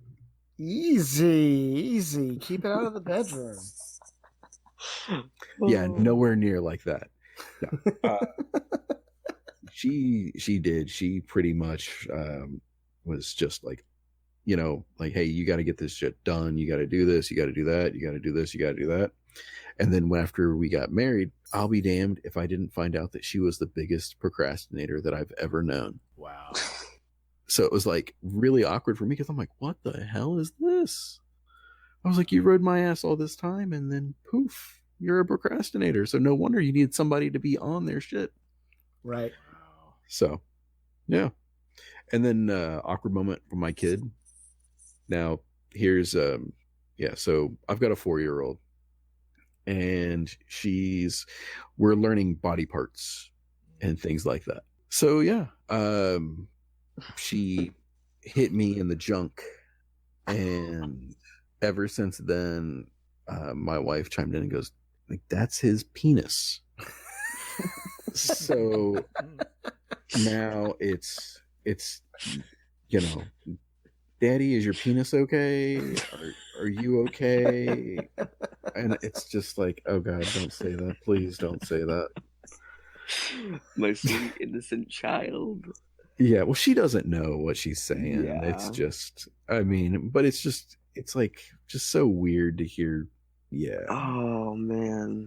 Yeah. Well, let me ask Skull, did you have an awkward time with your dad or your mom?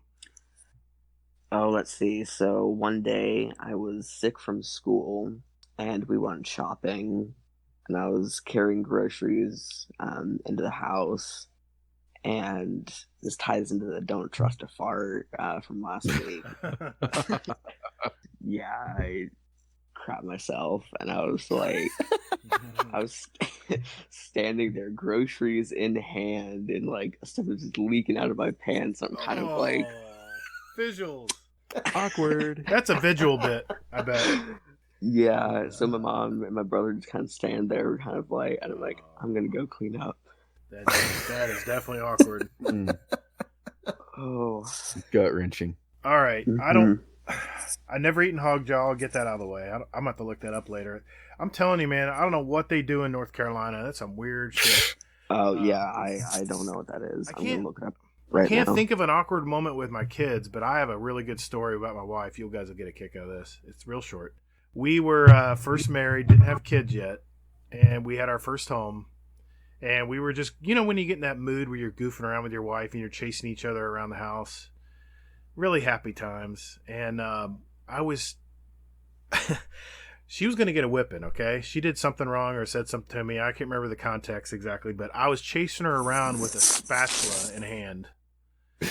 And we have little bay windows in our front of our house. And I was chasing her around to the front kitchen, and I was sitting there spanking her, you know, fake spanking her with a plastic spatula in my hand. And she's bending over, and I'm kind of spanking her like that.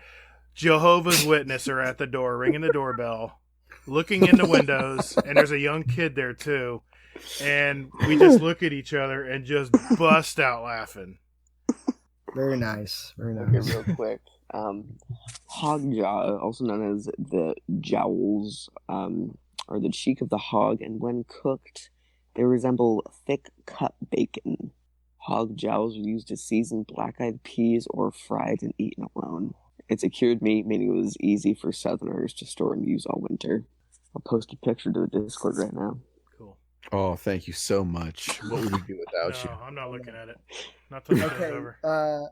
Let's move on. Mine's just dumb. Maybe we'll get to it another time. Laz asks, popcorn or candy when you go to the movies? Popcorn for me. What about y'all? Yeah, popcorn. Yeah, popcorn. That's an easy answer, both.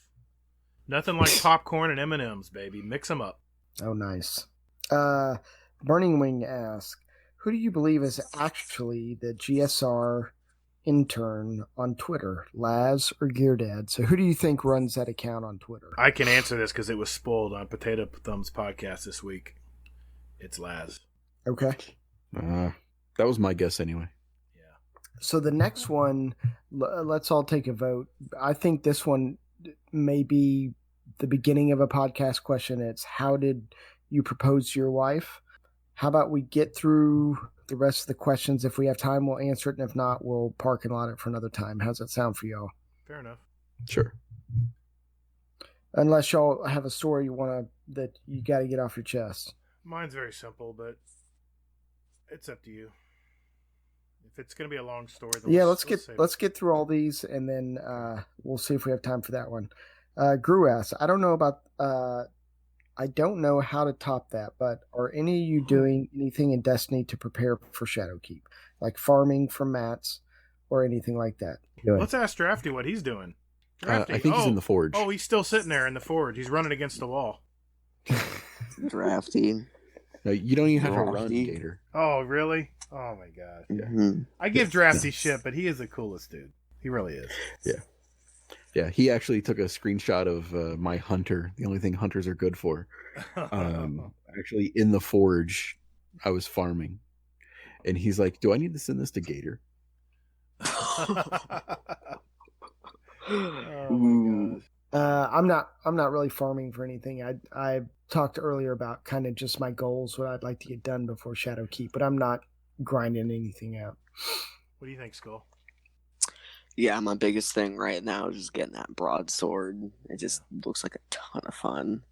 Well, I'm a total prepared guy. I'm doing the planetary bounties for materials, and whenever the materials come up that are transferred by Spider into the legendary shards, I'm stocking up on those, and then I'm doing, like I mentioned last week, I'm doing the weapon bounties from the gunsmith. Oh, totally. You get the weapon. I hope mod components are going to be something next season. I got a ton of them. And the enhancement cores, I think I've got 300 of those now, maybe more.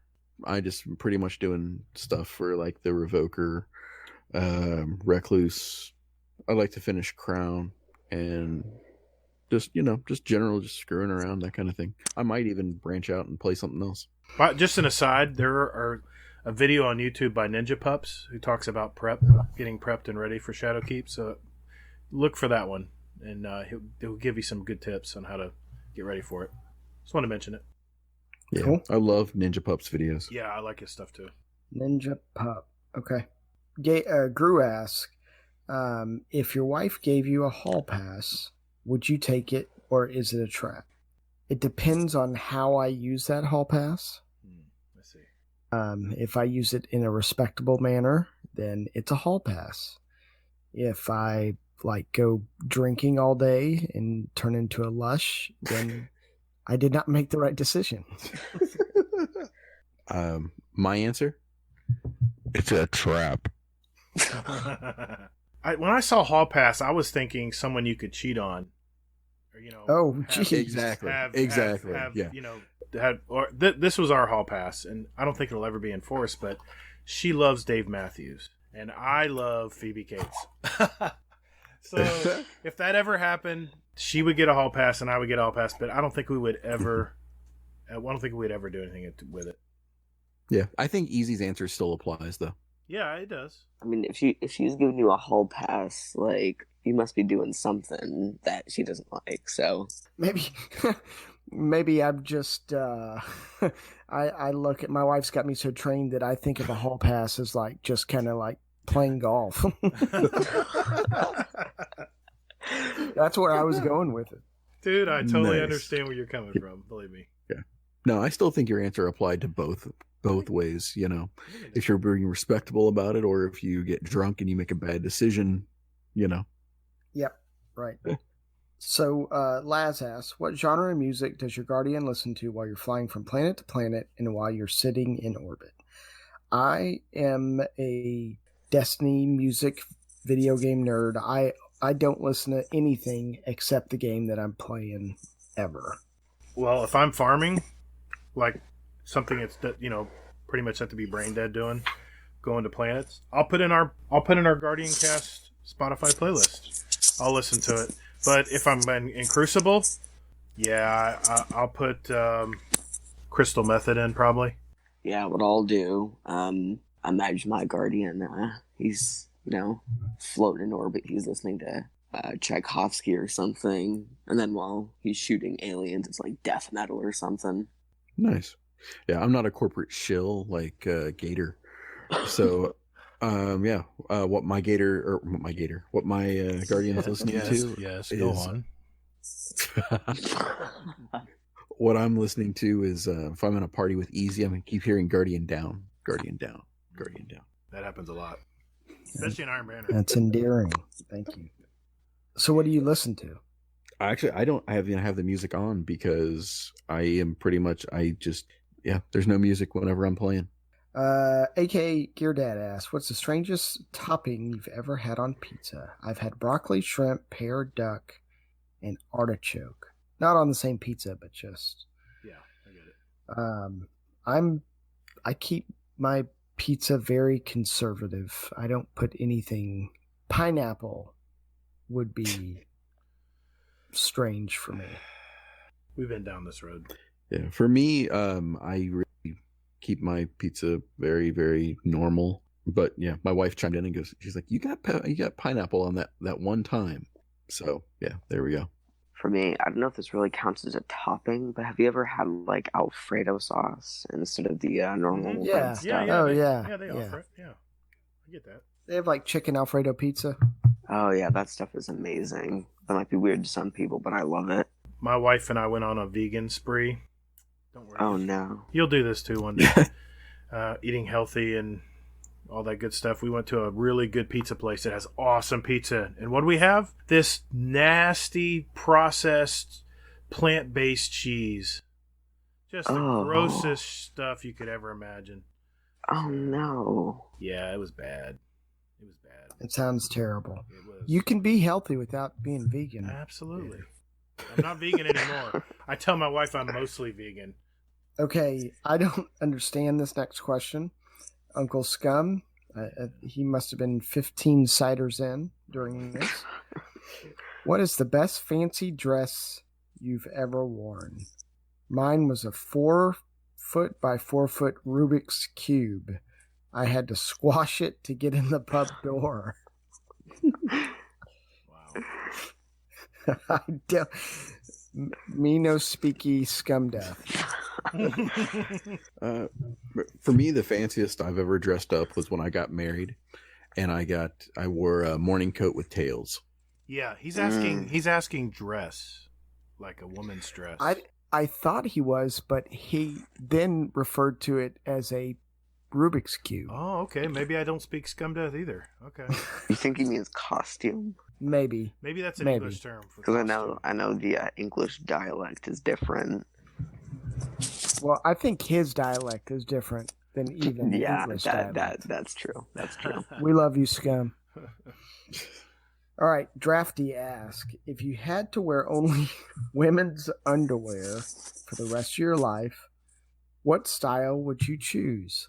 I would choose the women's underwear that looks like men's underwear. Granny panties. I don't even know the different kinds, so I'm just going to say whatever is loose and lets air flow in through my pants. That's a granny panty. The granny. There you go. No. Skull and the granny panties. There we go. That's the episode title. Well, that was a Drafty question. Good idea. Skull and the granny panties. Okay, Laz asks, you guys will probably talk about it outside of the question segment, but since Luke Smith just released new info today, how do you guys feel? Year 3, Destiny 2, having season rank. Anyway, sorry, Laz, we did answer that previously. I hope you got what you needed. Warcry asks, would you tell anyone you went camping with a bunch of guys, got drunk, and woke up the next morning naked with Vaseline in your behind and it was sore? Let me reiterate. I do not know what goes on in North Carolina. Only in North Carolina. Isn't that just called camping? Or am I doing... Oh, no. It's what happens in North Carolina stays in North Carolina. Who have you been camping with, Hazel? Am I doing it wrong? Jeez. Warcry was 20 in on that one. I guarantee he was 20 in. Drafty's got the next two. What's your favorite thing about cross save? For me, it's not having to wait for PS4 to download, copy, and install. Now I can let the PS update while I play another platform. I just like being able to play wherever. You know, I can not get the Whisper on PS4 and Xbox now, so I can spread the love. Good idea. We need to get you that. We really do. Yeah. Rage inducing last night. I was tilted for sure. My poor buddy, I hadn't played with him in like 2.5 years, and the first time he plays with me, I'm cussing about the damn Whisper. Well, Gru's on after this, so if you want, we could probably knock it out in like maybe 15 minutes. It's 12:30, and the answer is no. It's late. We'll get it done, man. We'll get it for you. Oh, come on. Yeah, I mean, okay. just playing on PC. It's fun to farm and look at the world in 1440p. That's for me. You only have like 8 meetings tomorrow at 9:00. You can't be at them all anyway. Yeah. Yeah. That's what sunglasses Actually, are for. tomorrow's a fairly light day. I think I only have like 5 1-hour meetings. Okay, Drafty. You're expecting a power outage due to say a hurricane maybe. What do you pre-download from Netflix and watch to get you through until the power and the internet is restored? That's a For good me, question. I've got a Switch and I've got a 13-hour battery pack, so Nice. I will do my best to extend that as long as possible. Well, since Dorian may not even make a show happen next week, we'll have to see, I guess, depending on where she decides to go. But I'm glad you asked, Drafty. Let's look at my Netflix queue. I have Whitney Cummings, Can You Touch It? Dave Chappelle's new one, Sticks and Stones, Goodwill Hunting, Bill Hicks. What was that? It's Whitney Cummings. Back up. Can I Touch It? That's her new comedy special. I like stand-up. Marlon Wayans, Wokish, Adam Devine, Best of Our Lives. I even got a documentary called What the Health in there. I got Dana Carvey, I got Chris Rock, Burt Kreischer, Tom Segura, Ron White. There it is. Damn. Nice. I would say Dark and The Chilling Adventures of Sabrina. Oh, what would I save? I'd probably just sleep, to be honest. That's probably a better answer. Yeah, that's the best answer. Okay. Gone Fishing asks, what's your favorite barbecue rub and favorite cut of steak? I really don't have a favorite barbecue rub, but my favorite cut of steak is a filet mignon. I'm going to second that. Hazel? I'm going to go with salt and pepper and a ribeye. I get a little packet of just the basic lean beef marinade. I marinate it for a day in olive oil, and it is sirloin strip. I can make a mean sirloin strip. It is so good. Melts in your mouth. Nice. Handful more. Scumdeath has the next two. Do you think that some gaming artwork is better than the S painting like the Mona Lisa? Wait, what? Okay, I need to read this. He's pretty much saying the Mona Lisa is garbage. I see. And what is your favorite song in a game? Mine is Lift Together, Warframe. Y'all want to go first? Artwork versus gaming artwork versus like other types painting. of art forms, and then favorite song in a game. I don't really have any. I'm not a gaming music nerd like Easy is, so I like all the music. I mean, Destiny's music is awesome. I love the symphonic sounds and stuff. They're very moving. And as far as I don't know if you guys have seen some of the community artwork out there, but it is fantastic. Mm-hmm. My favorite song in a game has to be the Journey from the Destiny 2 soundtrack. It's after you lost your light in the main campaign. That was that's good stuff. Yeah, that one. Wah wah. So I would either say Destiny 2. I think the farm music is unbelievable. I think out of all Destiny's music, that's one of my favorite songs. The Forsaken album is incredible too. Like the Dreaming City, Watchtower, Keep of Voices. Those three songs are excellent. But then nothing holds a candle to the Nier Automata soundtrack from front to back. That soundtrack is it's incredible. So for me, favorite song in a game, I'd have to go with not to be corporate shill guy like you two with mentioning Destiny 2 stuff, but I'd go with actually like the theme from Halo. Yeah, that was good too. You just exactly how it kind of ramps up and it kind of gets you all pumped up a little bit. And then regarding gaming artwork, I think that it is better than a shit painting like the Mona Lisa. Yeah, I second that. I feel that game is a 100% pure art form, like all the way around. It's incredible. Yeah. Okay, Chris 711. You get the opportunity to build and design your very own theme park with no restrictions. Very exciting, right? So what is the theme of your target audience, and what would be the feature food service item? It's easy for me. It'd be a video game theme. I'd have a Sonic ride. I would have a Destiny ride. I would have a Metal Gear Solid ride. And the featured food item would be corn nuggets. The solid snake. Little powdered sugar on top. Okay, I thought Solid Snake. No. I'm not even gonna go there. This is what happens when you stay up till 2 a.m. Jeez. Yeah, this is what happens when I'm 3 deep in Jameson. Yep. I'm thinking break out a 4. 3 bottles? We got more questions. Oh my god. Solid Snake. What about you, Skull? What theme would it be? I think about just crazy, insane rides in general. I think that would be pretty cool. Because I had a school trip to Busch Gardens, and there were some just absolutely insane rides there, and those really get the adrenaline pumping. So, and in regards to food, churros. I think churros are really good, or donuts. Nice. Donuts. There we go. Donuts. All American. Donuts and kolaches. Mm-hmm. I think I would do just like a music themed park where everything was some sort of band name or design of an album cover, and I would just have that just random music playing throughout the theme park, like good music, not just like the pop that you hear on the radio.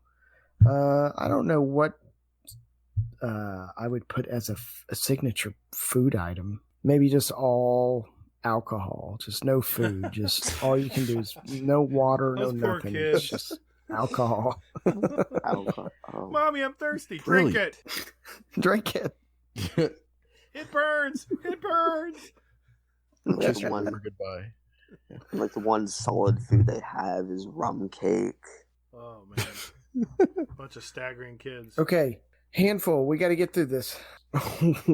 What did you want to be when you were growing up? When you were a kid, what did you want to be? So I guess Skull. What do you want to be when you grow up? Oh yeah, in development, right? Coding. Yeah, I mean, if I could do anything, I think doing a podcast like this would just be great. Just doing this, talking with people, getting some laughs. I know. If money weren't an object, I think doing something like this. Well, look at Dad Tales. They're millionaires now. Yeah, they are millionaires, right? Yeah. So I'm getting fired. Yeah, you need to really up your game if you, you need to set your sights higher than podcast. I was just going to say that. For me, I don't know if I'm replacing Easy. I might be replacing Hazel because he was, 5 minutes late today. Man, yeah. So. Yeah, that's a demerit. Yeah, well. Demerit. Gatr probably does have some sort of tracking mechanism on his computer, just grading me and Hazel. We'll never know. Yeah, he's gonna spank us with a spatula. Don't get into my story. Get out of my head, Hazel. Jehovah's Witnesses are gonna. I wanted to be a baseball player. I played a lot of baseball when I was young, and I wanted to play in the bigs, man. I love swinging the bat. For me, I wanted to be a lawyer. Oh, really? Interesting. What happened? I realized that it took a lot of schooling and a lot more debt that I was comfortable with. I wanted to be an 80s rock and roll star. Oh, nice. Ooh, good Headband, big hair? Yes, I want long hair and play the guitar and spill my guts out on Behind the Music in the 2000s. There you go. Okay, we got two more. We got to get through these. Do any of you play an instrument besides the flute? This is from Gone Fishing. Do any of y'all play an instrument besides the flute? Must be a skin. Must be that skin flute that Hazel's been playing. That must be what he's talking about. Hey, I got my degree in that. Sorry, that wasn't appropriate, but it's funny as hell. Go ahead, Hazel. I interrupted you. Hazel, you play anything? Have you ever played anything? I used to play the drums. Nice. Yeah. Nice. Back in the day. Loved it. As you've heard earlier, I've played the guitar on and off for about since I was like 12, and I'm 43, so like 30-something years. Very nice. Skull, what about you? Ooh, I used to play the viola, but not anymore. I got tired of it.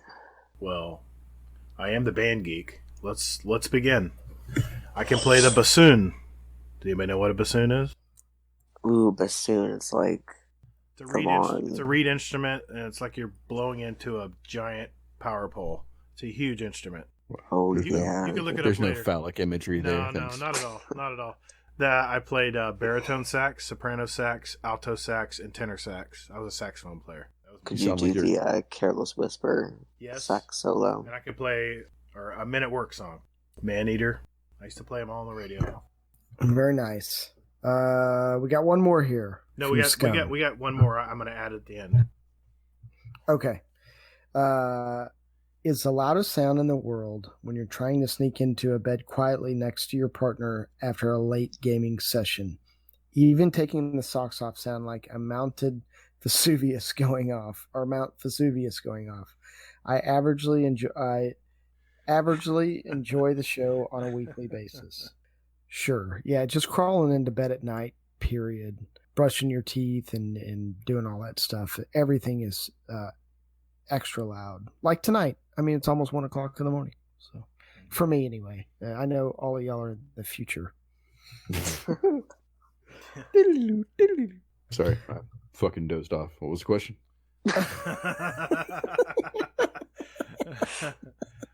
Okay, Gatr, you got one more. I do have one. It's from Mrs. Hazelnut. Oh, and she says, I have a question for you all. Someone asked a question a while back about what is something your wife did to piss you off. Well, what is the one thing you did to piss your wife off? That's a little passive aggressive.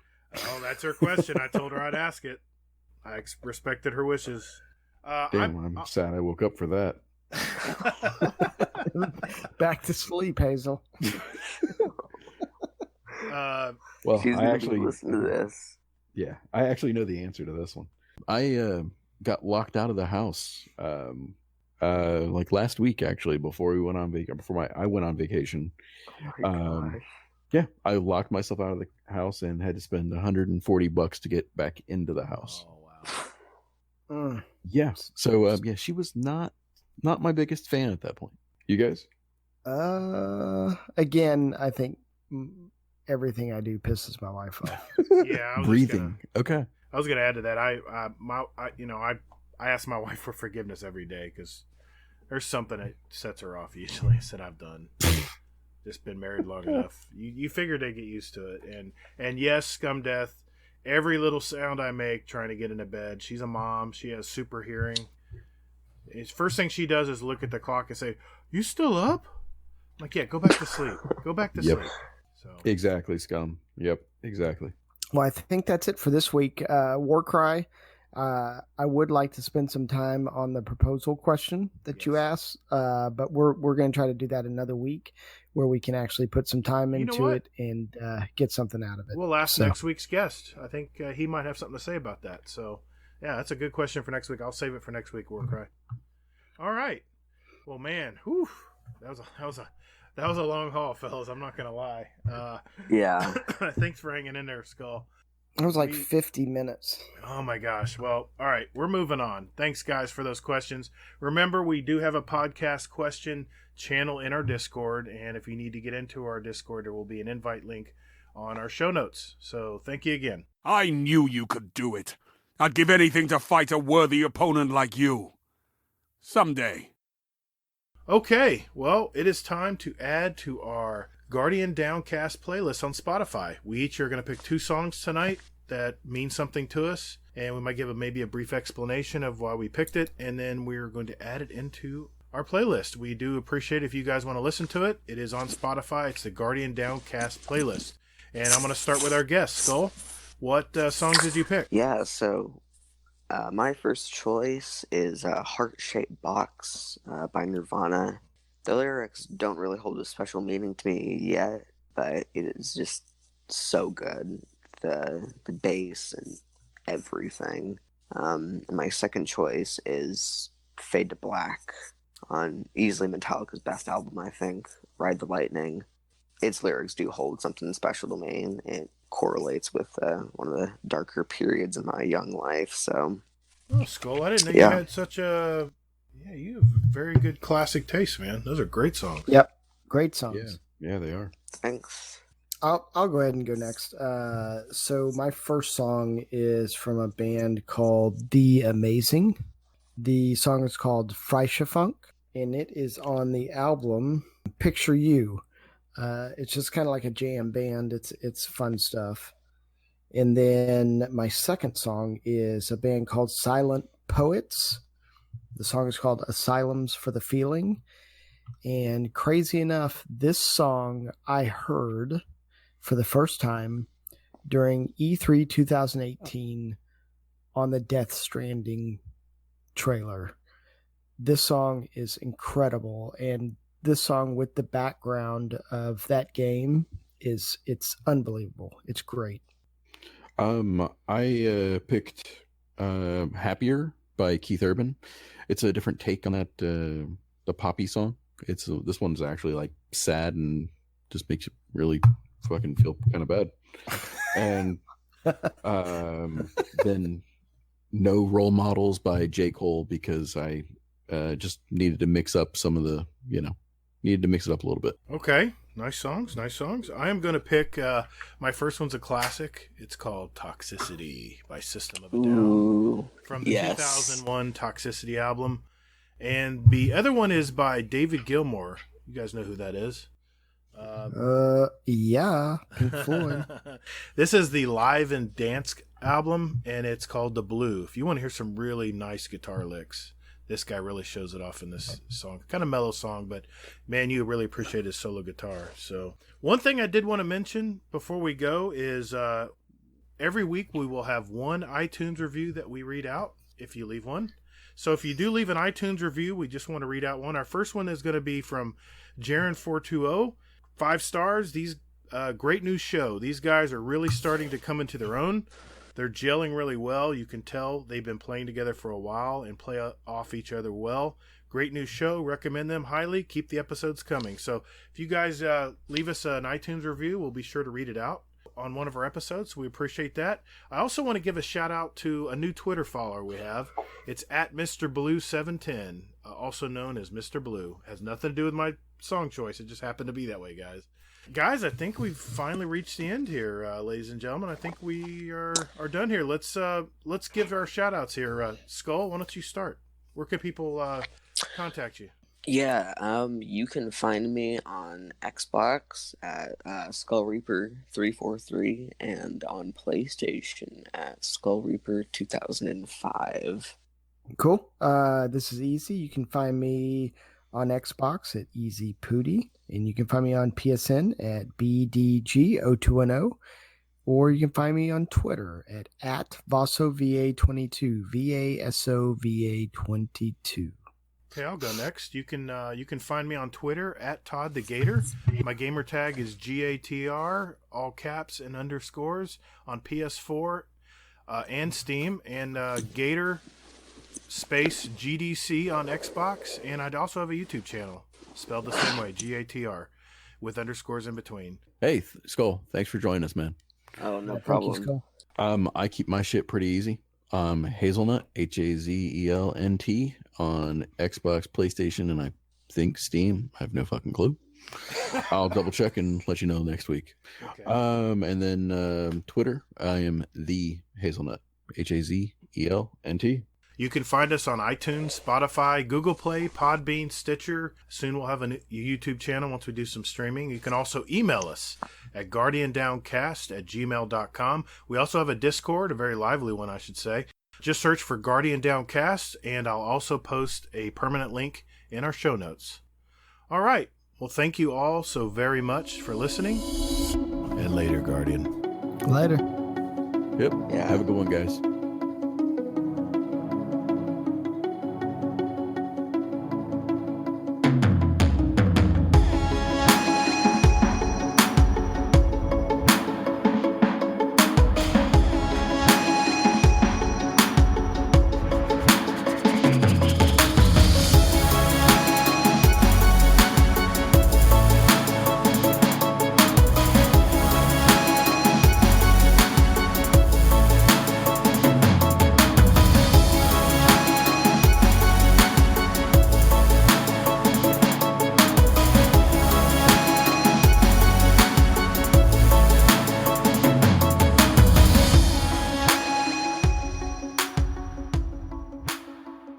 I'm trying to look these damn games up. Astral Chain is on Nintendo.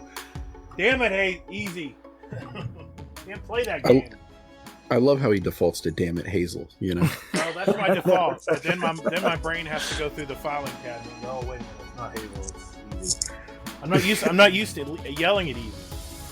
All right, let's see here. Hey, easy. Shit. It was funny last night. Was it last night or night before? I was really pushing Easy to his limits in Crucible. We're getting our ass kicked, and I know Easy's already starting to get on the edge, and he keeps it cool for as long as he can. And I'm like, what the hell? We're playing the same team again. Who the fuck's the team leader? And Easy goes, now Gatr, that's just enough. I'm just like, man, if that is Easy getting mad, I'm gonna be okay. He got all dad on you. He did, man. He did a dad on me. I didn't say shit. I was like, I've just been told, man. Well, no, that's my personality. I was messing with you. Oh, okay.